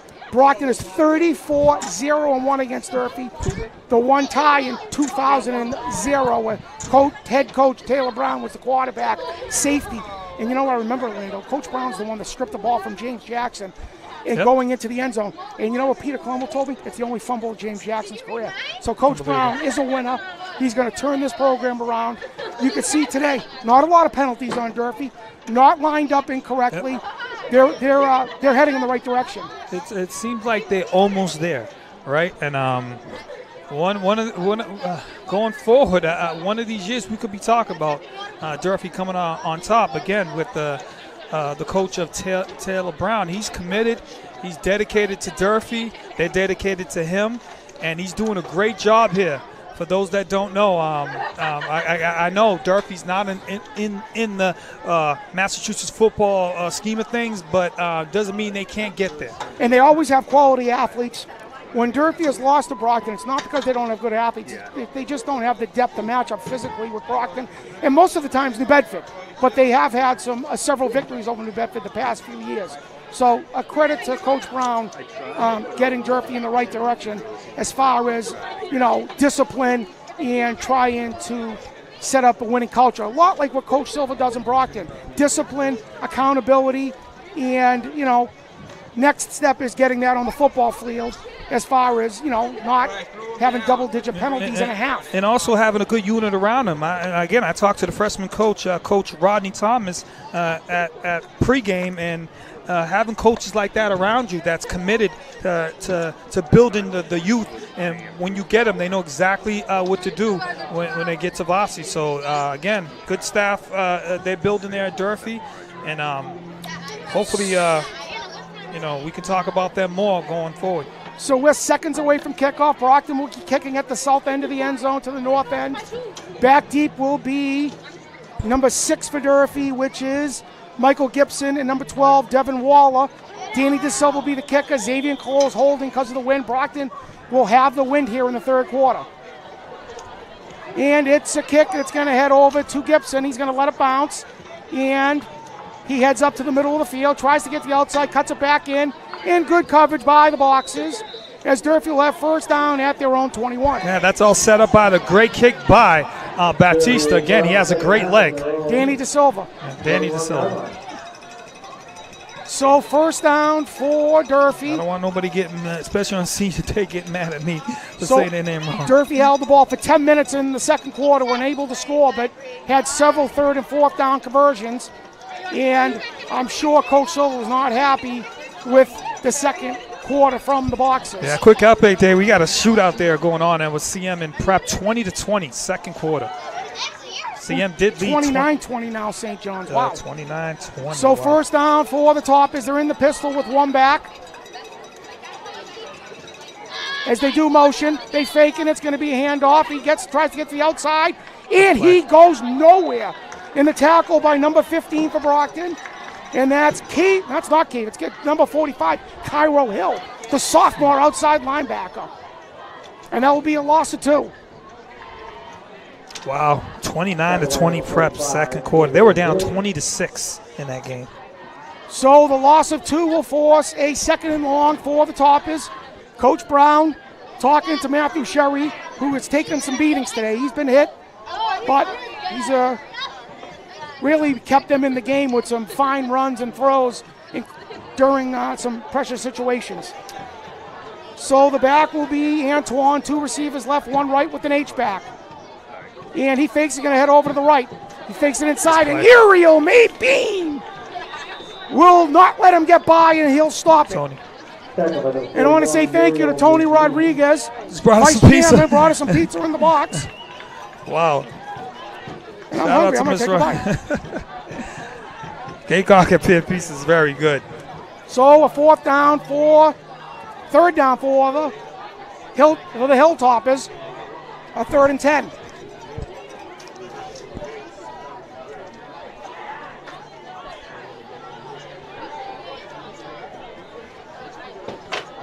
The reason why I put out that score for the Prep, that could be Brockton's opponent next week, Leo. Oh boy is right. So 3rd down and 12 for Durfee. Coach Brown using every second of that play clock. Excuse me.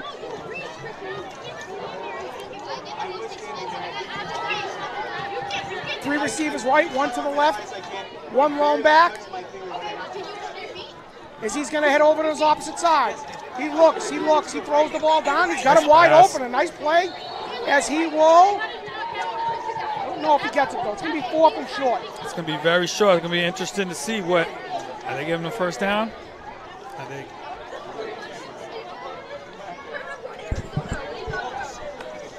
So the gain of 12 will give him a first down. Wow. Hilltopper, first down. That's Sherry right there, making it happen. You know, rolling to his left this time and Throwing the with ball a in the nice underneath throw. coverage. So first down at the 32. Sherry in the pistol. He fakes, he's going to hold it. Tries to run up the middle and really nothing doing. Cash Petway, Michael Myers, Nathan Jean Philippe, Uriel Maybean. Unless the play has been broken, that play has not worked for Sherry going over the middle. And like you say, all the names that's been making them plays for Brockton, you know. So 2nd down and 10 for the Toppers.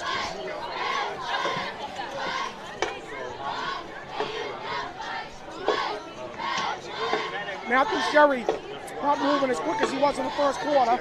Under 10 minutes. Brockton leading 14-0. 2 receivers to the right, 3 to the right, 1 to the left.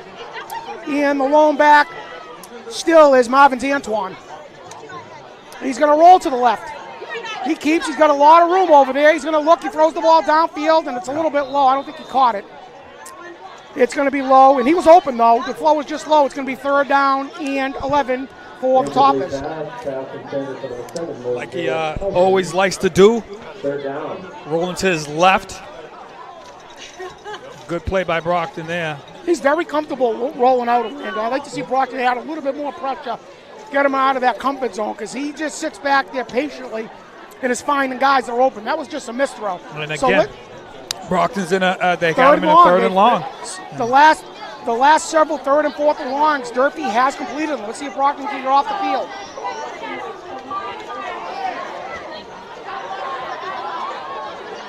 So, 2 receivers left, 2 right. Let's see what Durfee has here. They do motion. And it's a fake, and he throws the ball across the middle. Oh, he was open. He had him and skipped it over underthrow. to him. And now it's going to be 4th and 10, and Durfee most likely is going to have to punt this ball. So good stop by Brockton after that first down. Brings up 4th down. So back deep will be Jared Mighty. Punting will be number 11 from Durfee. Landon Noguera. He's had a good game today. Punt, he's had a couple good catches. Brockton with a chance here to get the ball and really put an exclamation point on today with a score.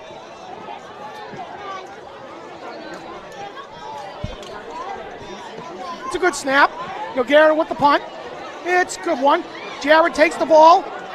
And a nice play by number 12 from Durfee, who didn't let him go. Did not let him go, and Jared is down. Delvin Waller. Brockton will start on their own 26-yard line. This does not look good, Leo. Jared went down on his shoulder, and normally when Jared goes down, he gets up.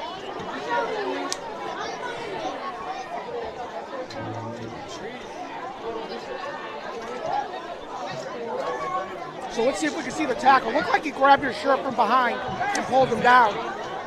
But this is the last thing Brockton needs heading into the playoffs, with Jared Mighty out. But, you know, it's just, Brockton, unfortunately, has not had stuff go their way over the past few years with injuries either, Orlando. They lost Luke Turco in the middle of the season last year.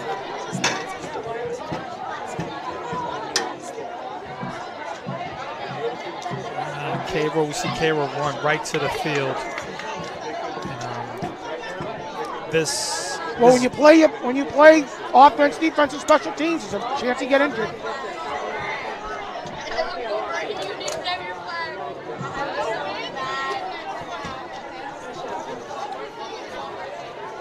So Brockton's going to get the ball back with good field position at the 47, but the bigger concern is all Scholastic, Jared Mighty, Brockton's best football player, who is down with the trainer, the coaches. It looks like his mom's out there too. Man, unfortunate. This is something for that Brockton.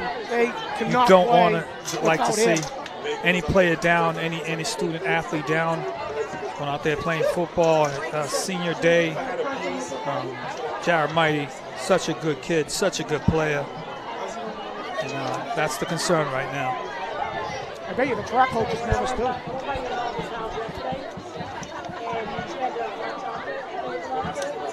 Jared, one of the better track athletes in Massachusetts. This is where football doesn't matter, right? Doesn't matter. It doesn't Just matter. hope he's okay. You just hope he's okay. Because Jared usually gets up. So we have the police heading out to the field. Let's see if the ambulance comes over. Real unfortunate for Brockton. Unfortunate for Jared. He made the punt return. He caught it in midair. Looked like he was getting by number 12, Delvin Waller, but he tackled him. Looked like he grabbed his shirt from behind. Maybe his legs got caught out from underneath him. Yeah, Kevin Cairo's heading over, looking for, I think he's looking for the ambulance. And hopefully he's okay. So again, the Boxers get a stop on the first series from Durfee. And you see the Durfee players with one knee down. Just takes the wind out of you. It just takes the wind out of the team. And without Kavion Burke today, Brockton missing its two best targets on offense. And we haven't seen Waters Blue, who might have been their third best target on offense. So Brockton is going to be, they're going to be looking to get out of this game with the W right now. But again, the more concern is on Jared Mighty, hoping the young athlete is okay. He's a terrific kid. Anyone that knows him speaks highly of him. He's a gentleman, one of the leaders at Brockton High School. And this is just unfortunate.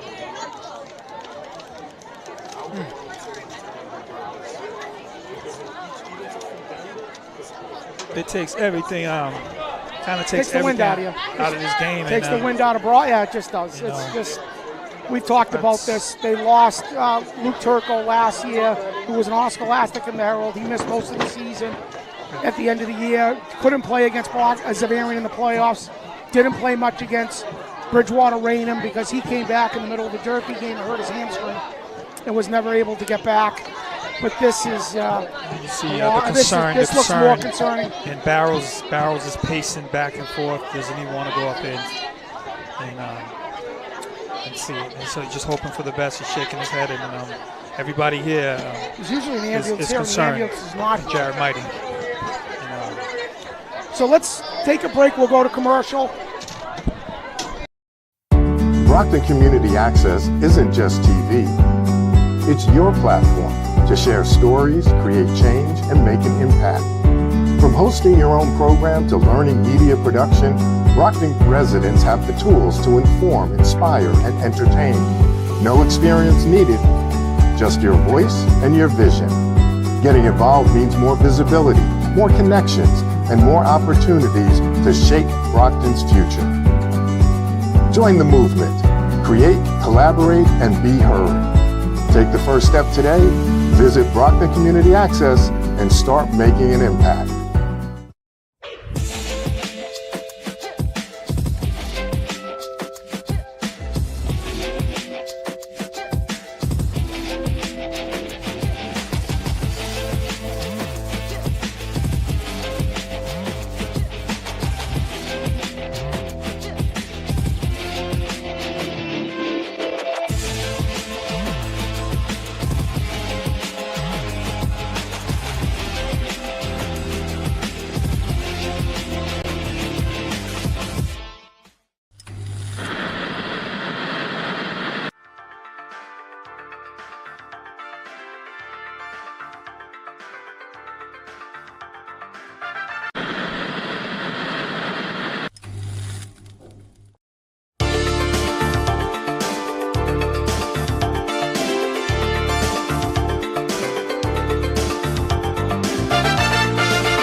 Here are the top 5 reasons to engage with BCA TV today. Share your stories, opinions, and creative content on a platform that targets local viewers.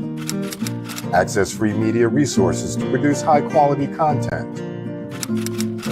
Training programs that empower you with valuable media skills. Live access to city council meetings and public affairs programming. Inform local audiences to build stronger community connections. Tell your story. Get involved today.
So we're back here at Rocky Marciano Stadium, Mr. Armand Colombo Field. Orlando Wynn really taken out of this game right now. Jared Mighty still down on the ground. They called for the ambulance. They're coming in to get him. Today, the Brockton, they lost C.J. Tyler in the first half with a broken arm. They lost C.J. Tyler in the first half with a broken arm. And it looks like now they're going to lose Jared Mighty for the rest of the season. Hopefully nothing too severe for Jared that's going to affect him for the rest of his high school track career. But, you know, more importantly, these young guys, the injuries Brockton's had to go through, pretty tough to bounce back. Yeah, and started with Chris Soto. Again, you see Jared down there. You can't help but think. I got kids. You know what I mean? It's. I went through it. I know exactly what. You don't want to see. You don't want to see that, and it kind of puts a hurt into you. There's only so much you could say to an athlete that gets hurt. My son was a Brockton football player and had several fractures in high school. Was unable to finish his athletic career in football because of injuries, and I know exactly what his parents are going through right now. It's a sick feeling in your stomach when your son, daughter, whatever, in this case your son, is down on the ground and not getting up. See Coach Sylvia over there, and just want to hope everything's good with Jared. Looks like they're looking at his shoulder, Orlando. Look like they're securing his shoulder. So as far as running goes or track, that would be beneficial compared to a leg injury, but we're just speculating right now. And again, Brockton's junior running back C.J. Tyler, after an amazing first half of over 100 yards rushing, broke his arm on a long run down to the 1 yard line. And again, they're out with Kavion Burke today, so Brockton is a little thin with 9 minutes left in this game. Kind of like, again, football doesn't matter no more. But again, they still got to finish the game. Yeah, we got to put it in context. Brockton still, the other guys on the football field still have to finish this game. That's true. They still have a playoff game. Hopefully they next week if they continue to lead in this football game. But again, I'm sure the guys on the sidelines, the coaches, their hearts are with Jared right now. Yeah, you see their brother down, one of their leaders, on and off the field. Jared, you see him. He's been in the news of his outstanding off the field stuff, and on the field he's great as well. And so you see the ambulance coming on the field right now, as Jared will be taken to either Brockton Hospital or Good Samaritan, and hopefully we'll get an update at some point before the soccer game on Monday for the Brockton football fans out there before next week's playoff game if the Boxers do qualify. Brockton will be getting the ball close to midfield. They are up by 14. Feels like they're down by 35 right now, but they are up by 14. Again, they do qualify for a postseason berth with a W this week. Orlando, any scores on that out-of-skate scoreboard that affect Brockton or Division I football? That's kind of hard to focus right now, considering what's transpired. Preps up on CM 29 at 20, and you see the whole team is out at midfield, and they are going to get Jared on the stretcher. And a student yelling, "Jared, Jared, Jared." This is very emotional. I'll tell you that right now. And the whole stands yelling his name. Man, he's on the stretcher.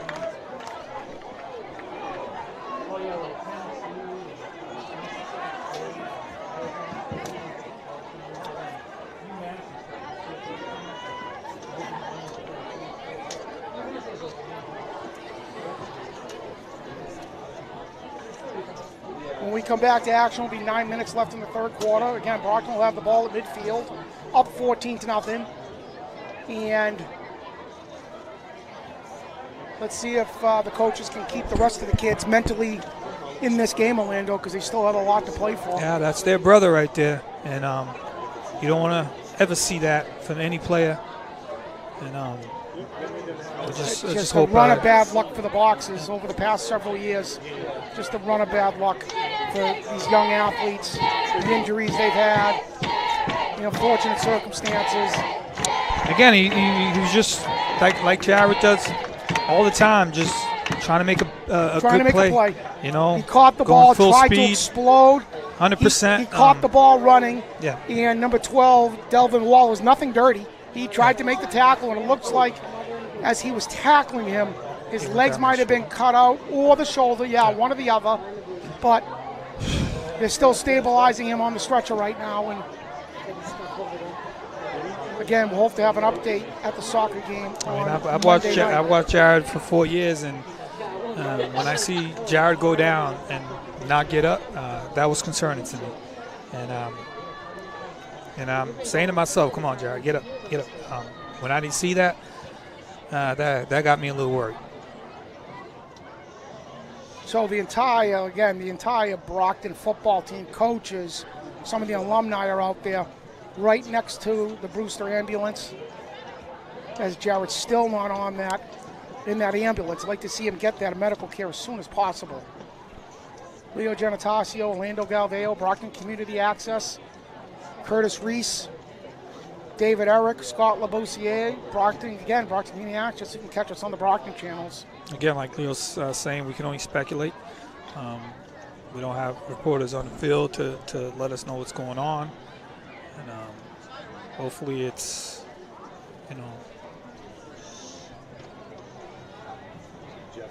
Nothing serious where, Jared can bounce back. I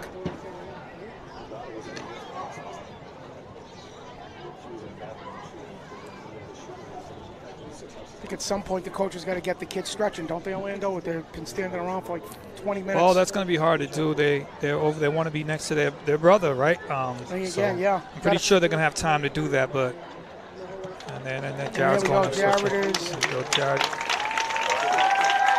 Big game for Jared, man. Hopefully everything turns all right with him. Standing up, which is a good sign. It's a shoulder. It looks like it's a shoulder.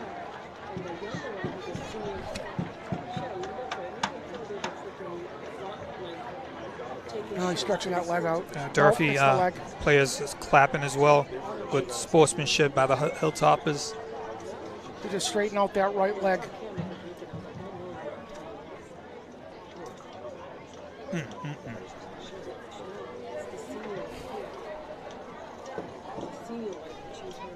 Well, for those that just tuned in, you're wondering, Brockton's all around.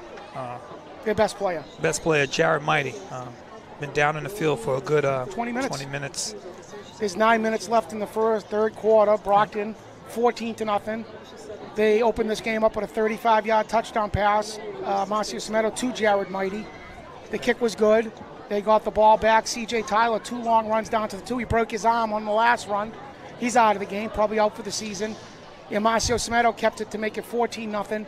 In the second half, Brockton was plagued by numerous penalties and unable to get fourth down and third down stops. Durfee held the ball for 10 minutes of the third quarter. They were unable to score. Brockton had one more chance to score. They were unable to move the ball. They had 40 yards in penalties. They went into halftime up 14-0. The defense was able to get a 3-and-out. Oh, well, not a 3-and-out. Durfee went one series with a first down, but Brockton was forced to punt. And on that punt, Jared Mighty was taken down. And it looks like he has a pretty severe injury that is going to result in him being brought to the hospital. So he is getting on the ambulance right now as Durfee's going to go down and stretch. We'll probably hopefully get back to football action soon. And again, for everybody that's here, the coaches, the players, everybody in attendance, people up here in the booth, it's hard for us too, right? We don't want to see that, so we have to regroup as well. Everyone's got to regroup. We hope he's okay. Yeah. I thought I saw him moving his leg and his arm. We don't know. We're just speculating. But this game is not going to get canceled. No. And you see Durfee starting to stretch, and Brockton's going to have to show some mental toughness here that they have not gone through in a while, where you see one of your leaders, your best player, getting carried out in an ambulance. So and here comes Brockton. Prayers to Jared and his family. And they're gonna, the team's gonna come together. Pretty sure it's the coaches are gonna exactly what you're saying. Try to get the team back focused to finish this game for their brother, Jared Mighty. So again, just an awful last 20 minutes, last hour for Brockton with the broken arm of C.J. Tyler, and now your leader and best player being brought to the hospital in an ambulance. And we are just hoping we get good news as far as his health. Once again, one of the best kids at Brockton High, a leader, a gentleman, a great student. Just a great person. One of the best kids around. Couldn't ask for a better person to represent Brockton football than Jared. To represent Brockton. Kid that could have left, could have went to prep school, yep. could have went to play. Wanted to stay here. Wanted to finish as a boxer. And believe me when we tell you this, he could have. The offers were there.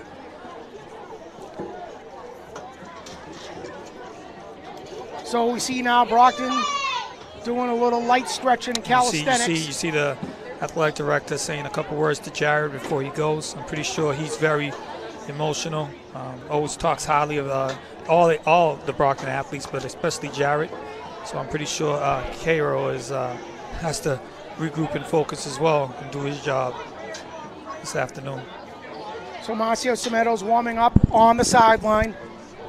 Brockton is just decimated by injuries, and is that Lourdes Blue might be, is that number 32? He's on crutches too. Yeah. So that's why he's not playing today. So Brockton is down once again, 4 running backs. You're going to see Quentin Montero and probably Casey Rhodes the rest of the day in the backfield.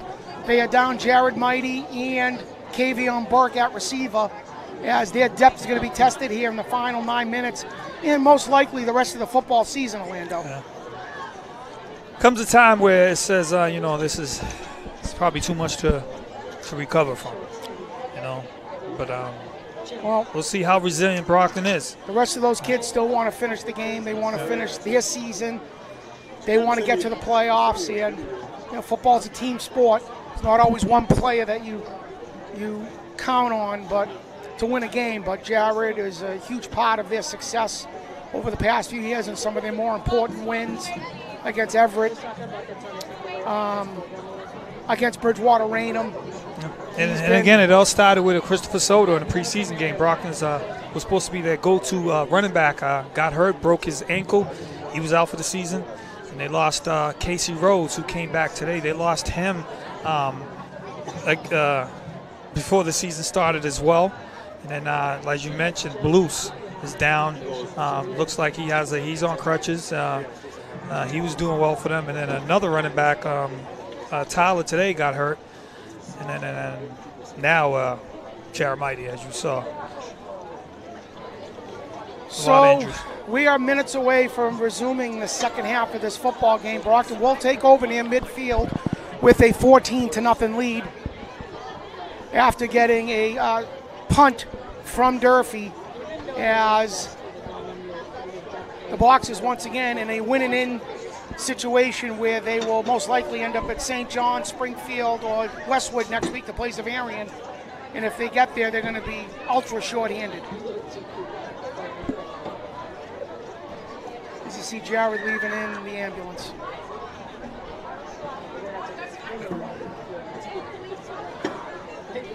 Everybody, send a prayer for Jared. Hope everything works out for him. Very tough kid, and like I said, hope for the best. So upcoming this week, we will be here Monday night, Brockton versus Lawrence. Me and Orlando will be doing the game. Brockton Community Access. Curtis Reese, the production. Scott Lavoisier, David Eric. The Boxers soccer team looking to make another run in the postseason.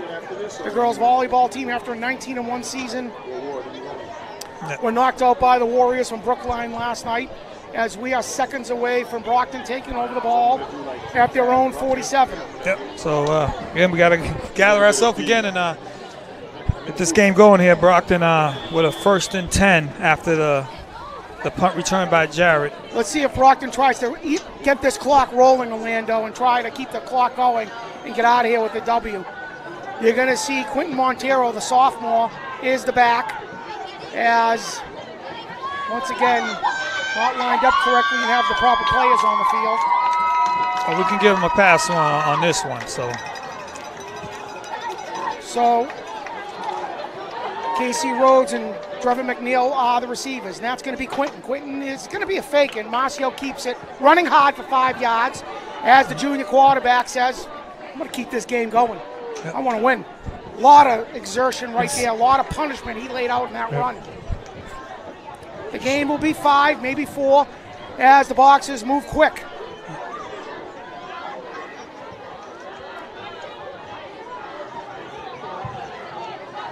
Brockton's first possession of the second half. Very quiet now here in the stadium, man. That injury is really taking the air out the stadium. So they motion, and that's going to be Quentin Montero up the middle. Nice run, keeps his legs moving, and gains about 4, maybe 5 to make it 3rd and 2 as Brockton faked the motion to number 14, Danny DeSilva, and Quentin Montero gained it for a nice gain of 4 as Brockton is looking to take the air out of the ball. They're going to run the ball, and they just want to get out of here with no more injuries and a playoff berth. So the Boxers in 4 down territory, most likely 3rd down and 2. Snap's good. Quentin Montero, a lot of room. And that will be most likely a first down. Good hard and run a nice by- hard run by the That run sophomore. good enough for a Boxer. First down. So, under 8 minutes, Brockton with the first down at the Durfee 41, as Montero will remain the back. Casey Rhodes at receiver, along with Drevin McNeil and Danny DeSilva. Brockton down their top 2 receivers. Isaiah with you?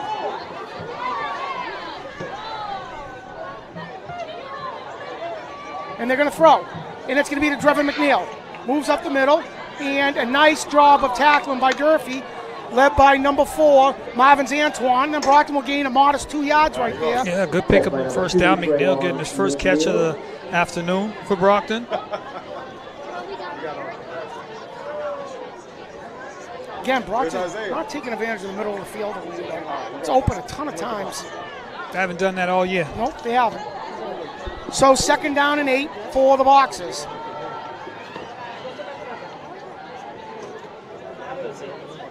Good snap. It's going to be throw into space. Pass. And that's going to be number 1, Casey Rhodes. Casey Rhodes. What a terrific catch and spin and a gain of 8. Yeah, welcome back, Casey Rhodes. Great catch there and run. They're going to be short by inches, but Casey with his first catch of the year. Showing great hands right there. And it'll be third down and inches for the Boxers.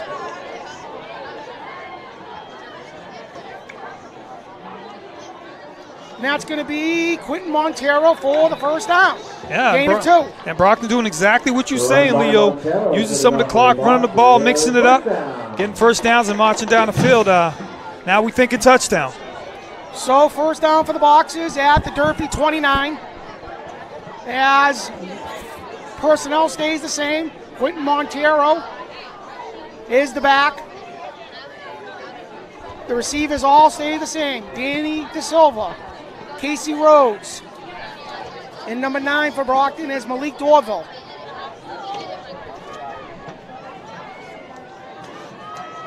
They motion, and that's going to be Quentin. Up the middle, moves his legs, and a gain of about 4 before the tackle by number 3 from Durfee, Joel Michella. Quentin Montero in there because of the injury of Tyler and making his presence felt right now, running hard. So 2nd and 7, the Boxers move quick. We're under 6 minutes of the third quarter. They're up by 14. Low snap, Quentin gets it again, has room. Gain of about 2.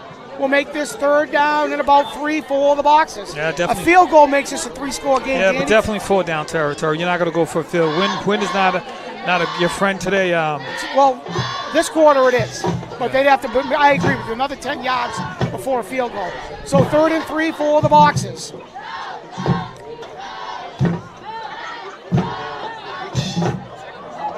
Quentin Montero jumps back inside, and there's really nothing doing. Yeah, great play by So Durfee. Durfee knows they're running the ball. It's going to be 4th down and 2 for Brockton. I'd like to see the quarterback read where have Submittal keep the ball there for first down.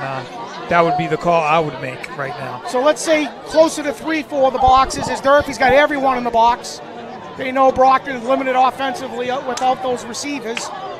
And let's see if Brockton does throw the ball. 4th down and 4 and 3 has not been a friend to Brockton the last few years inside the 20. Down your top 2 receivers and top 3 running backs. Wow. They motion, and it's going to be a fake. And he rolls out, throws the ball in space. Ball hit him right in the hands, and he drops it. So that would have been a first down, and Brockton turns the ball over and downs. A little bit behind him, but Danny DeSilva's got to make the catch. It's actually number 14. That's Danny DeSilva.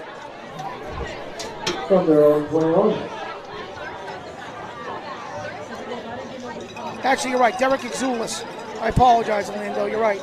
That is a junior receiver who had the ball in his hands, and he drops it. And Durfee gets the ball back.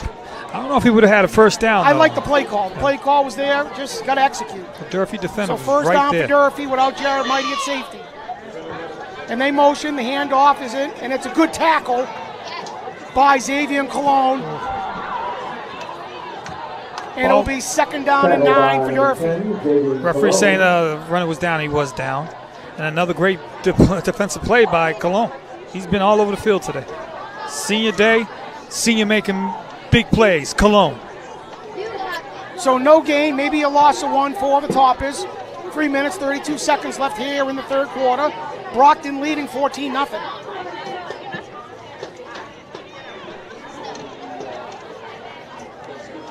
They're going to have double receivers, both sides, with an H-back and a running back. Be number 4, Marvin's Antoine. He fakes, gets out to the outside, he's rolling. He's got room up there, and he's just going to hold on for a modest gain of 3 as the coverage was good down the field by the boxes. And that will force a third down and about 7 for Durfee. Yeah, smart play by Sherry. Didn't see nobody able to get a couple yards rather than lose or throw an interception. Good play there. 3rd and 7, Hilltoppers.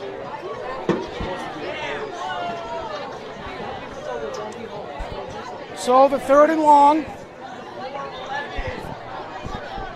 Without Jared Mighty at safety, Brockton really young in the secondary. We see Dio Cologne out there. Brother of Xavier Cologne. Along with Drayvon McNeil. Shout out to 26 Cologne, senior day for him. So Sherry, the snap is fumbled. Ew! And he is hammered. I believe that's number 17 again, right? No. That's number 5 from Brockton. 5, along okay. with that is Maisha Baeza, the senior linebacker, along with Nathan Jean Philippe. As the snap was low, Matthew Sherry bobbled it, and this will force a punt. And we'll see Casey Rhodes back there for the boxes as this game is crawling to a halt right now, Orlando. Yeah. And again, defense has done a great job. Coach Shelby and the rest of that defensive coaches really have this team ready to play. These guys are hitting today defensively, Leo. We've seen that from the start to now. They're just hitting. So Casey back there, he hasn't done it all year. Maybe not even receive the ball in, just let it bounce so you don't get in any trouble. That's exactly what he's going to do. Get out of the way. Good play by Brockton. And Brockton will have good field position at the 42. As you see a little chirping. Brockton's not anyone thrown out of this game because if you get thrown out, you don't play next week. It's bad enough it's a possibility you're not even going to have Jared or Tyler. Can't lose any more players. So the Boxers in their camouflage jerseys today. They're up 14-0, 2 minutes left. Leo Genitacio, Orlando Galveo, Brockton Community Access. Again, catch us on the Brockton channels as Marcio Semedo will come in. Quentin Montero's been the back. Brockton's down 4 running backs now this season. Wow. As the sophomore is being pressed into action. Played varsity baseball as a freshman. He's mentally tough. He's going to be good in the future, I'll tell you that. So they remain in the pistol. They motion Casey Rose. They hand it to him. He cuts it inside, back outside, and a nice tackle by number 69, Tyleek Rawlings, a junior. Durfee's really young this year. That's going to be a gain of 5 for Brockton. As Casey Rhodes cut that back inside, and the big D tackle was there to stop anything more than a 4-yard gain. Of course, Brockton right to the line. Yeah, you don't need to move fast when you're winning. By 14 points. But I'm pretty sure that's their offense. Brockton, the coaching is thinking we want to win by 14. We don't want maybe getting a score here, and Durfee gets a score. I mean, I'm pretty sure. So 3rd down and 2 after the 3-yard gain for Brockton. The offensive line doing a nice job pushing Durfee back. Quite different without Jared in there. Yeah. The deep threat. So it's a low snap, and Marcio Semedo keeps it. He should get the first down. Marcio did a nice job with that snap. And you said last week in New Bedford, a lot of high snaps, Orlando? Yep. High snaps, low snaps. I mean, center, I have to admit, though, he's getting better. He's out there giving his 100%. He's not, no one's perfect, and, he's getting better by the day. So. And that today is Jaden Serra, a junior. So first down for the Boxers at the Durfee 46. And it's going to be another handoff to Quentin Montero. And the tackle by number 55. And that is Durfee's two-way lineman, Suleiman Haji. Yeah. That should be the last play of the quarter. I'm pretty sure Brockton's going to not run a play. A quarter where we've seen Brockton's best player lose their best player and want to just take that third quarter and just throw it away. So at the end of three quarters here at Rocky Marciano Stadium, no scoring. Brockton still leading 14-0. The Boxers, Orlando, going to get a stop on the first series by Durfee, but unfortunately they lose Jared Mighty, and hopefully nothing too serious. He's carted out of here in an ambulance. They get the ball back, they get a few first downs, they turn it over on downs, but defensively Brockton's done what they had to do against Matthew Sherry to keep Durfee from scoring. Yeah, they've done a great job. Again, Durfee's yet to score, and Brockton has brought the heat from the start, defensively hitting everyone on the Durfee offensive team, and you can't blame the defense today. You know, hopefully the offense here can get another score, get an even more comfortable lead, and I guess push our way into the playoffs next week. So the Boxers again looking for a Big Three title, something they've owned mostly for the last 35 years. New Bedford won it 5 times in the 90s, but since 2000, New Bedford's only beaten Brockton 3 times, and Durfee has not yet. So Brockton's owned the football conference and the Big Three in the South Coast Conference when they were with Bridgewater, Raynham, and Dartmouth. So, 2nd down and 7 for the Boxers at the Durfee 47-yard line.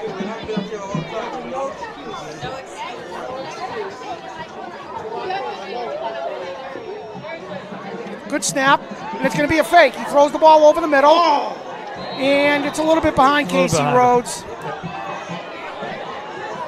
Good throw over the middle. Brockton take a shot. The coverage was good, and it's going to be 3rd and long for the Boxers. Let's see. 3rd and long. Okay.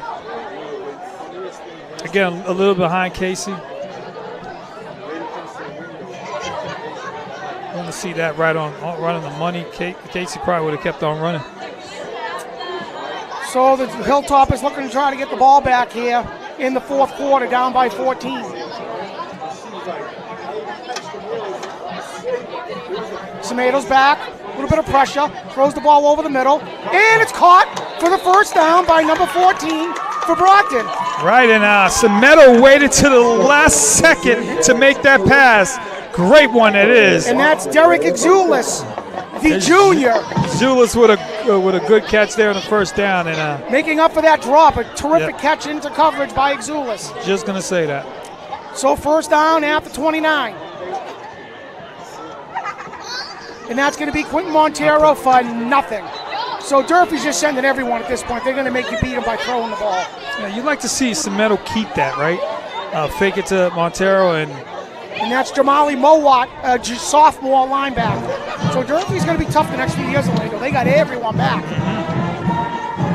So the loss of 2 will make this 2nd and 12 as the Boxers, again, up by 14, the magic number for the points for wins when it comes to playoff seedings. Durfee in tight coverage, 9 guys in the box, the safety within 10 yards of the line of scrimmage. They know there's no Jared Mighty there, so. And that's going to be a handoff to Montero. He's got to the outside, and he's going to gain about 9. That's a good run by the sophomore Montero. As we got Jeff Charnell up for political office here in Brockton, former Brockton High football player, Super Bowl champion. Keep him in mind when you're at the ballots this year. Counselor at large, Jeff Charnell. Just don't forget about my boy, Tony Rodriguez. All right. Stephen Pena, a former Brockton football player running for political office. So a lot of former, longtime Brocktonians on the ballot. Yep. So 3rd down and 5 for the Boxers. And it's Quentin Montero makes a person miss, jumps back to the inside, and that's a really good run of about 9 yards in the first down for the Boxers. Yeah, Montero's showing you, look, I can run the ball as well.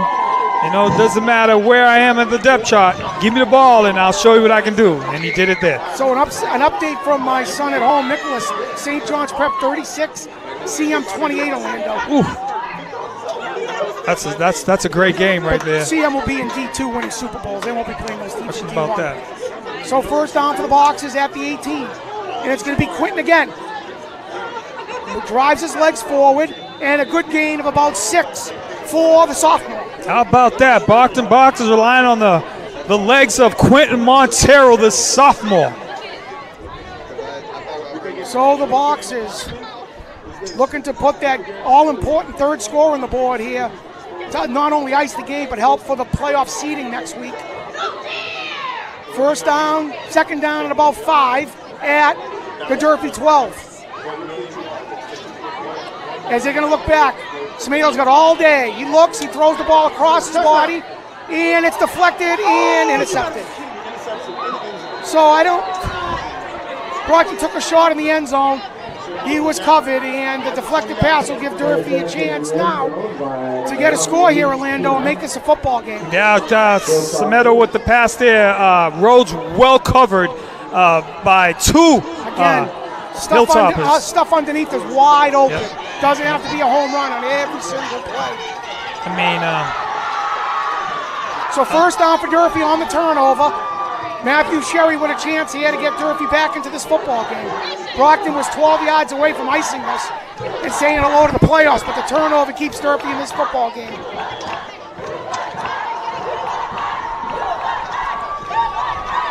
They haven't done a lot on offense today other than a 10-minute drive in the second quarter that stalled at the Brockton 35. They're going to be forced to throw if they want to win this game.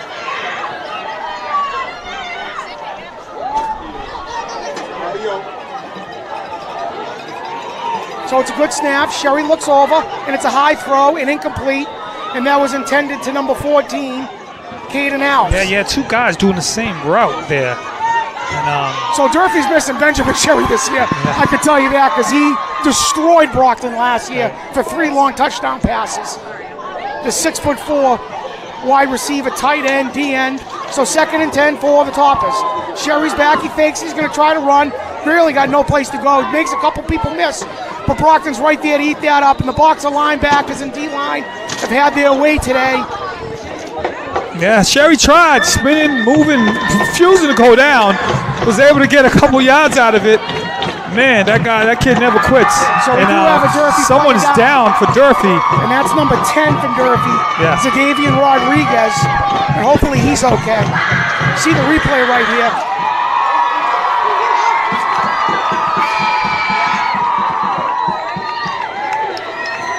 Right here, watch Sherry. Does make a few people miss. Baeza was in there. Cash Petway just missed a tackle. Yeah, he got rolled up on. It looks like he just got rolled up on, unfortunately. Yeah, another player down. This time on the Durfee side. Again, things you don't like to see. So we these are young athletes. 8 minutes, 33 seconds of the fourth quarter. Brockton leading 14-0, and he is he's not even walking. Unfortunately, he looks like he's got a knee injury. And just too many of that going on in high school football today. So 3rd down and 11 for the Toppers. The Brockton defense has said no thank you to anything Durfee's offered offensively today. Just kind of want that clock to just to tick Yeah, to you 0. sure do. Get out of here with a victory and regroup If anything in mentally the playoffs, and physically. If anything in the playoffs on Thanksgiving Day, the Brockton defense is playing substantially better football than they did earlier in the season, Orlando. Yeah. So Casey Rose is in there at safety for Jared Mighty. Dial Cologne is at the right corner. And it's another low snap. He rolls out, he's got a lot of pressure, throws the ball. Oh, it's just a high, but it's going to be a force of punt. But a nice effort by number 4, Marvin's Antoine, as Durfee is forced to punt. Yeah, great coverage. That play had no chance of happening. And once again, the only thing that could change this game is a fumble on Brockton's punt here. I would go anywhere near the ball. Right, Orlando? Don't give it a chance to give the ball back. See what the special team coaches have in mind. Jared Mighty's been the only punt returner the last 2 seasons. Anyone else doing it is going to be a little ice cold other than Luke Turco. And he is down at UMass Dartmouth scoring touchdowns. Casey Rose might have something to say about that, though. Going back for the punt, huh? The talented senior playing a bunch of different positions today, having himself a good football game. Casey Rose. Oh, it's a low snap. And Brockton may get a safety out of this. Look at this play. What a terrific play by the punter. What a terrific play. That is a great play. So it was a bad snap, and Brockton didn't put any pressure on him. And he's not happy about the snap, but look. That was a great play to recover. He didn't panic. Yeah, didn't panic and just kick it away. So the Boxers will have terrific field position at the Durfee 30 with 7:44 left here in the fourth quarter. The Boxers again winning in for the playoffs. Leo Genatasio, Orlando Galveo, Curtis Reach, Scott Labossiere, David Eric on the production. You can catch us on the Brockton channels.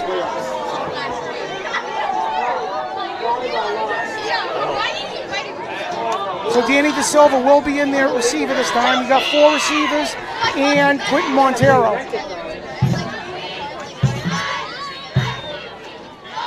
Casey Rose motions. They fake it. Montero's got it. He's got nowhere to go. And a terrific play by number 51, Carter Morrell, the junior. Yeah, and Durfee's beginning to snip that out. Yeah, they're sending everyone. That play the last couple times has not gone for nothing. You know? So Durfee is blitzing. They're putting players in the backfield trying to disrupt this Brockton offense that is basically running Quentin Montero to the left and right and maybe a fake speed sweep. So 2nd down and 14 for the Boxers as we're closing in at the 7-minute mark.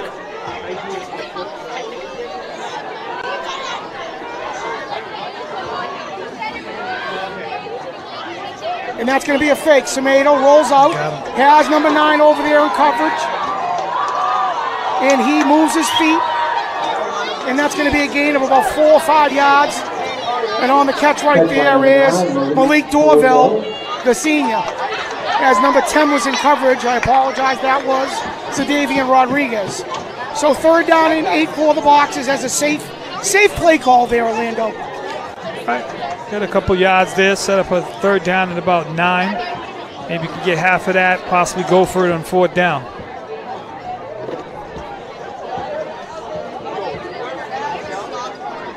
So 3rd down and 9 for the Boxers. And it's going to be a handoff. Oh, God, he just got drilled. And that was, Brockton's not fooling anyone right now. And that was just Sadavian Rodriguez blitzing through an open gap right there, and that's a lot what Brockton's going to see next week. They better make some adjustments before the playoffs, Orlando, or that's going to be every play. Blitzing linebackers. And they should be punting the ball here up by 14. There's no reason to go for this and giving Durfee field position. 4th and 17. There's no reason to go for this. You're already up by 14. The only thing Durfee has going for them right here is if you give them the ball back at the 32, it's field position. I would punt. Especially with it being 4th and 17. Okay, so the Boxers see things differently. And then timeout by Brockton, and I'm pretty sure that's going to be the call right now. So let's be real fair here to the Brockton coaches and players. They're off their concentration right now. What happened to Jared Mighty. Correct, and I said that. Let's give them. Yep, I said that would happen, and maybe that's happening now. But at the end of the day, the coach has got to put them in the best position to win this football game. And punting it is what you need to do. You got to regroup. That's your job. So again, we'll be here Monday night as the Brockton Boxers soccer team opens up against the Lawrence Lancers. The Boxers soccer team has won 7 of their last 8. And again, no one wants to play them in the tournament. No, they're big, they're strong, they're fast, and they're good. So yeah, excited to see that. Coach Barros doesn't like it, but Coach Silva is doing the correct thing, and he's punting. Maybe they were just going up to the line, possibly. Yeah. Durfee jumps off sides. But I would have liked to kept the clock running there, Orlando. Right. You're up by 14. You know what I mean? Yeah. Because it would have been close to 3 minutes, 50 seconds left if they didn't call a timeout. Good decision by Coach Silva. So Danny De Silva is back. Matthew Sherry's deep.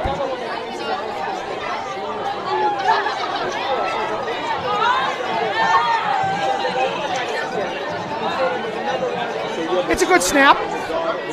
And Danny gets a good one off. Let's see how the bounce is. It's going to be a good one for all the boxes. And they will stop that at the 1 yard line. Can't get no better punt than that.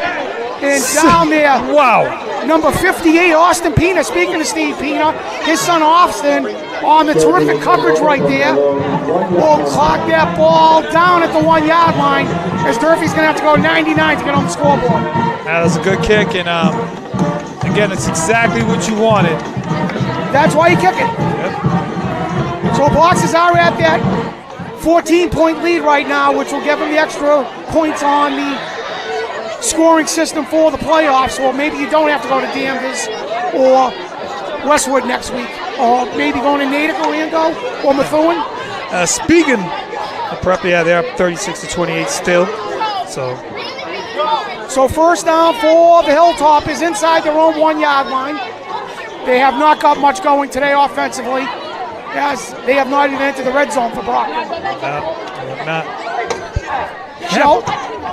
Coach Silver, along with his defensive coaches, Coach Shelby, Kenya Velez, Sam Basson, Jamal Lee, have done a terrific job. It's going to be a handoff. Watch out here. And they're going to get, do they get him in the end zone? How did he get out? Yep, they and got that's him. going to be a safety. They got him. So that's Xavier Cologne, Casey Rhodes, as the Boxers get the safety to go up by 16.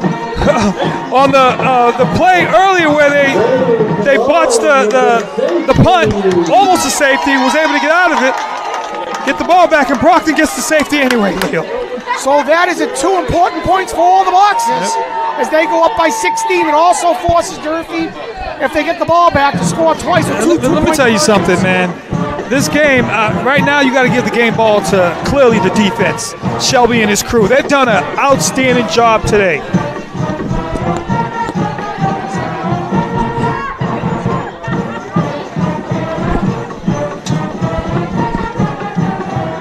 So Durfee will be either kicking or punting on the safety.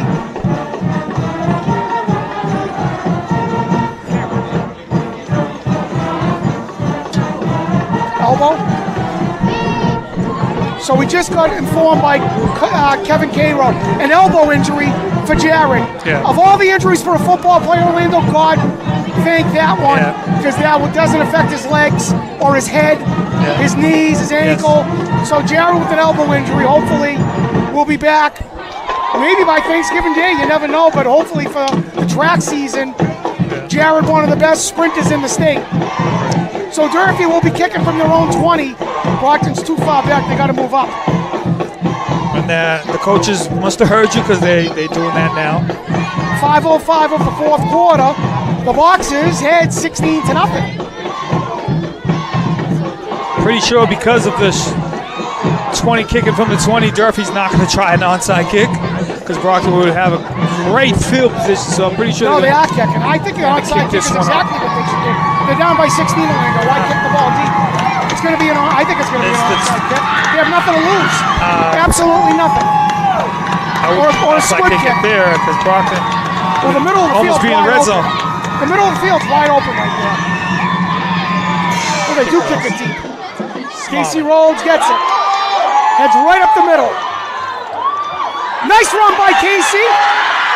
As the senior with a terrific return to the Durfee 31. Yes, Casey Rhodes back for his first game and has done a good job. Good return there, and probably should have went for the onside kick anyway. So the Boxers with good field position of 31, looking to add on here to an already 16-point lead. 4 minutes and 56 seconds left. And a quick update on the Prep CM game. Prep has increased the lead 42 to 28. Wow. So the Brockton comes out. You're going to see Xavier and Cologne at H-back. They're going to play 2 wings here, Orlando. Oh. Double wing football. The freshman team used to run. They haven't ran it all season. See what happens here. And it's going to be a pitch to Montero. They run it nicely for a gain of about 8. Yep. Nice job by Quinton. Nice downfield blocking by number 65 from Brockton. Junior Down. Muhammad. Is that Alex Muhammad? Yes, it is. That is Alexander Muhammad, the junior. Getting downfield, using those feet. He's a good athlete for his size. So the gain is 7. Maybe we'll see this offense next week in the playoffs. Maybe. See if you're going to do that. We're going to show it right now. Right, Orlando? So 2nd and 3 for the Boxers. And closing in the 4-minute mark. You could throw off this too with Cemento with his arm. The wings are going to be Casey Rhodes and Quentin Montero, and Zay Colon is the H-back. And it's going to be Casey Rhodes. Tries to cut it back inside. He does. And that's going to be a gain of about 5 for the first down, but another penalty on Brockton. Let's see what we got here. Might be a hold. All indications it is. Brockton did a nice job with no penalties in the second half. Refs are talking about it. Brockton's Let's see what the penalty is. Brockton's pointing the other way. face mask, maybe. Personal foul. Personal foul. Defense. So that's good. Oh, offense. He doesn't. This ref's have been out there too long. He's pointing both. He's pointing east, west, north, south. Okay, so now he corrects himself. It's going to be on Durfee. Personal foul, face mask, and Brockton's going to get deeper into Durfee territory. We are Half at the distance, right? 3 minutes, 57 seconds of the fourth quarter. Seems like we've been here forever today, Orlando. Yep. 3:05 in the afternoon. Almost a 3-hour high school football game. So the Boxers at the ball at the 10-yard line, looking to put an exclamation point on this game.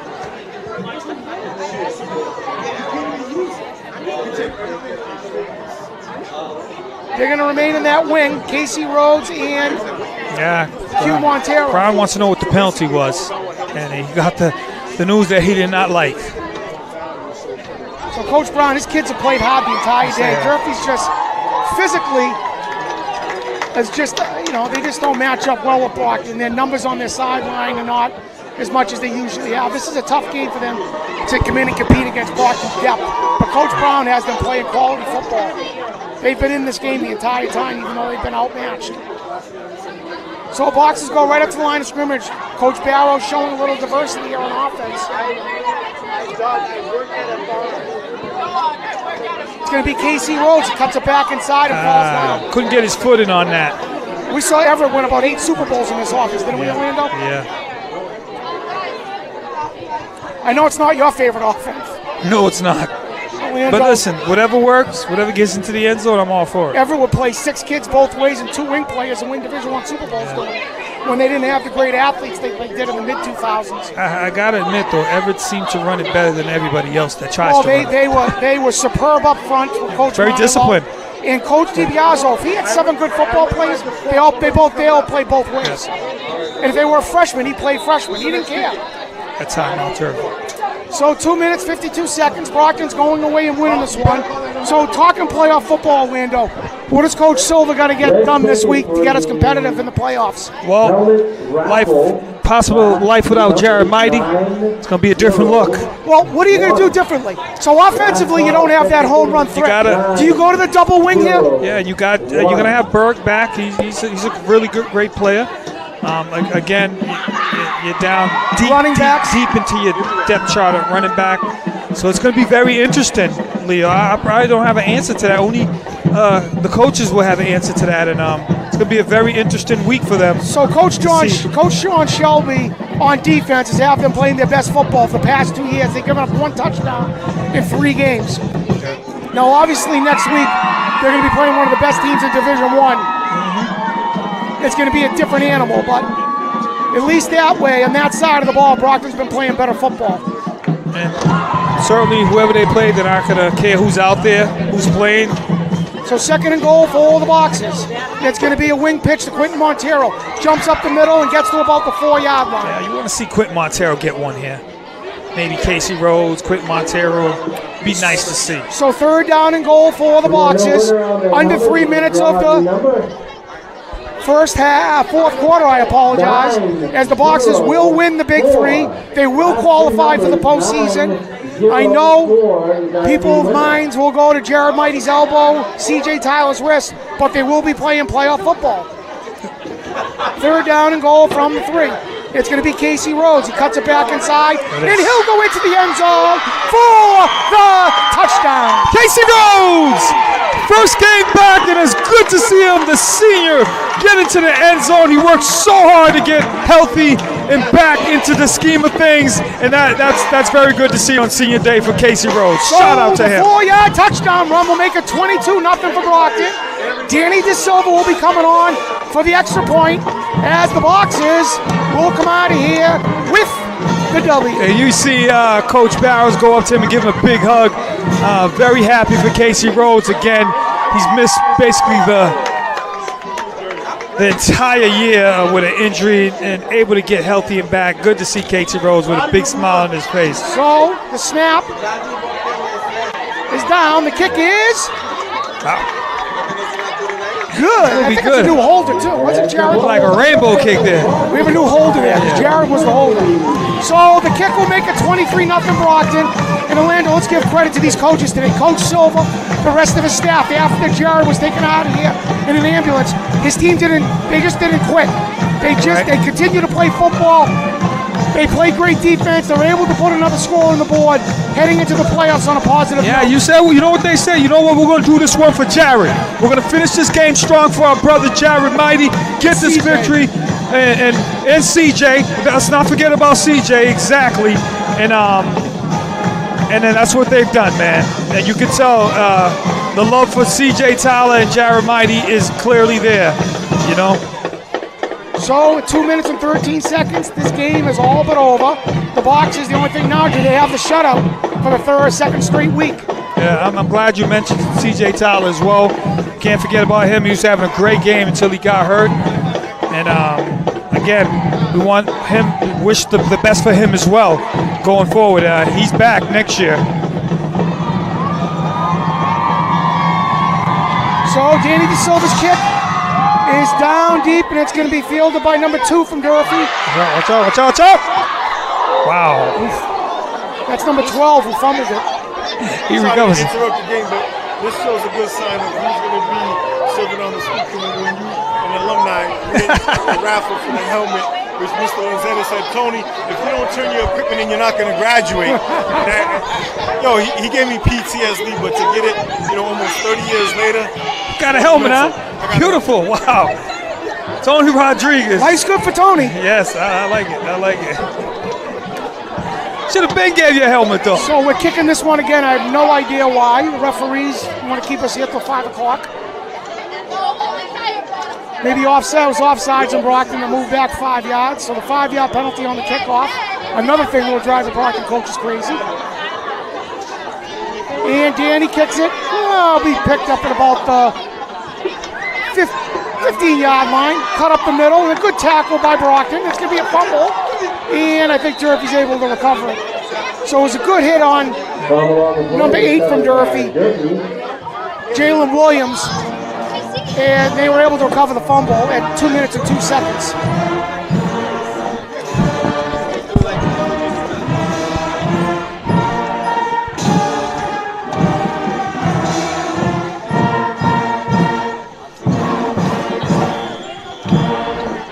So Durfee one last time trying to put a score on the board here. They're down by 23, 2 minutes left. Brockton, no injuries right now. You see a lot of seniors on the field. Yep. A lot of younger guys and seniors getting their first playing time.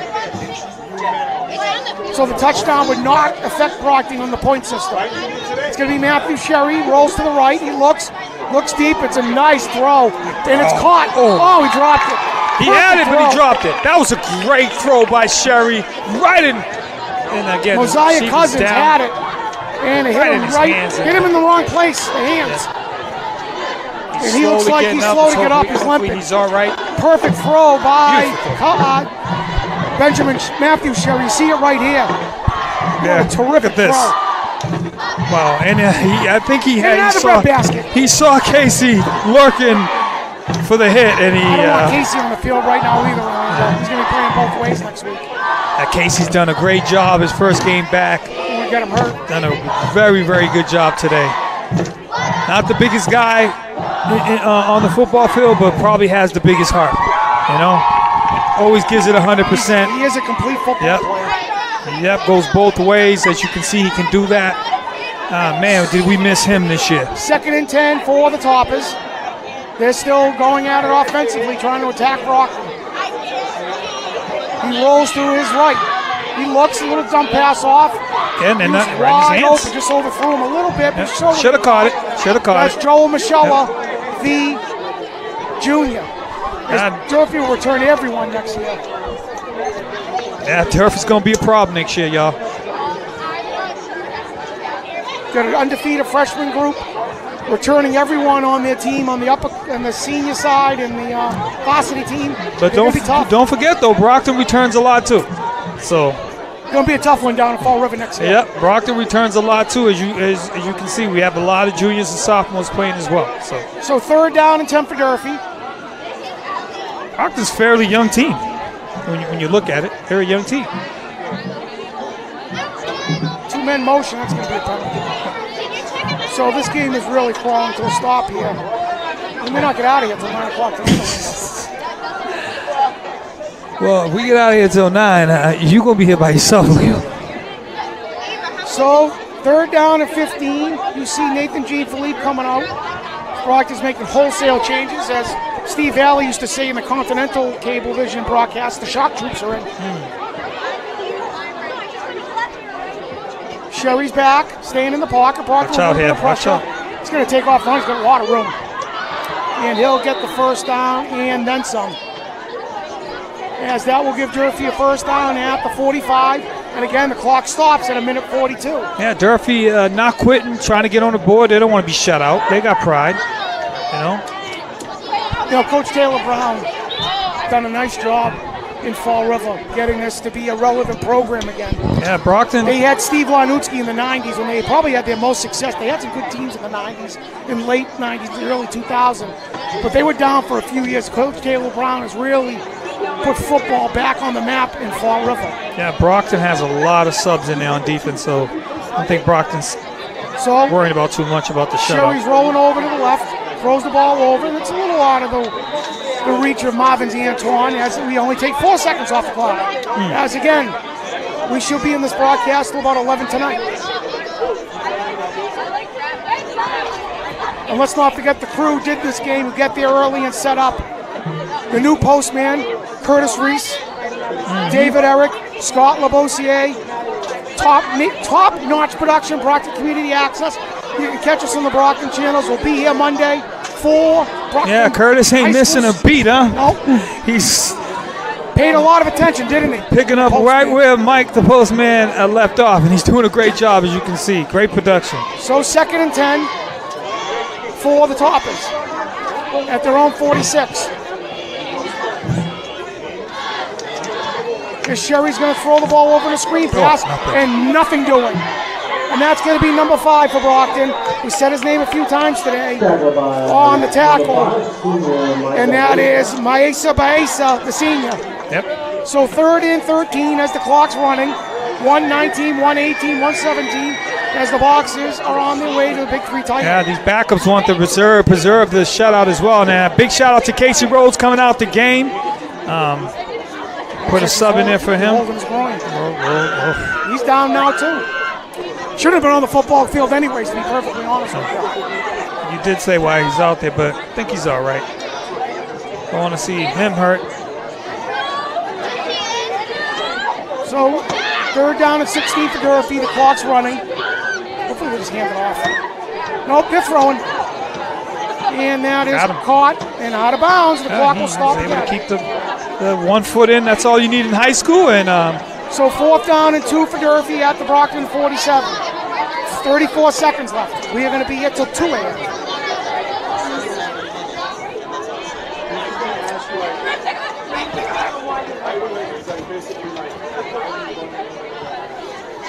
See if Durfee runs it here just to get the 1st down. Nope, they roll out. Sherry rolls out. He's got time. He looks, going to get the 1st down if he runs it. He throws it across the middle. And that's a 1st down and a catch by number 11 from Durfee. Somebody's sneakers came out. And that's Landon Aguero, who's had a good game for himself, punting and catching the Cleats, ball. I should say. As we are probably at the last play of the game here, 14, 13, 12. And me and Orlando will wrap this up soon. And Sherry's going to take a shot. He's going to throw it deep. He's got a good arm. And that is incomplete, so we have another play. 2 seconds, so this will definitely be the last play of the game coming up. And Leo, they're going to run the clock. we're going to the playoffs. Limping, but we're going to the playoffs. So the Boxers are going to finish up here at 3-5. They're going to qualify for the playoffs, winning their third straight game. A first half where they get up to a 14-0 lead. They lose Jared Mighty to an elbow injury, but they score 9 more points to secure the shutout. Right, they stayed together, and again, we want to send a message to Jared. Hopefully, if you're listening, you're all right. And then CJ Tyler as well. Hope you're all right as well. And we'll see you guys on Monday night for Brockton High Soccer. yes, sir. Thank you, everyone. Good afternoon, everyone.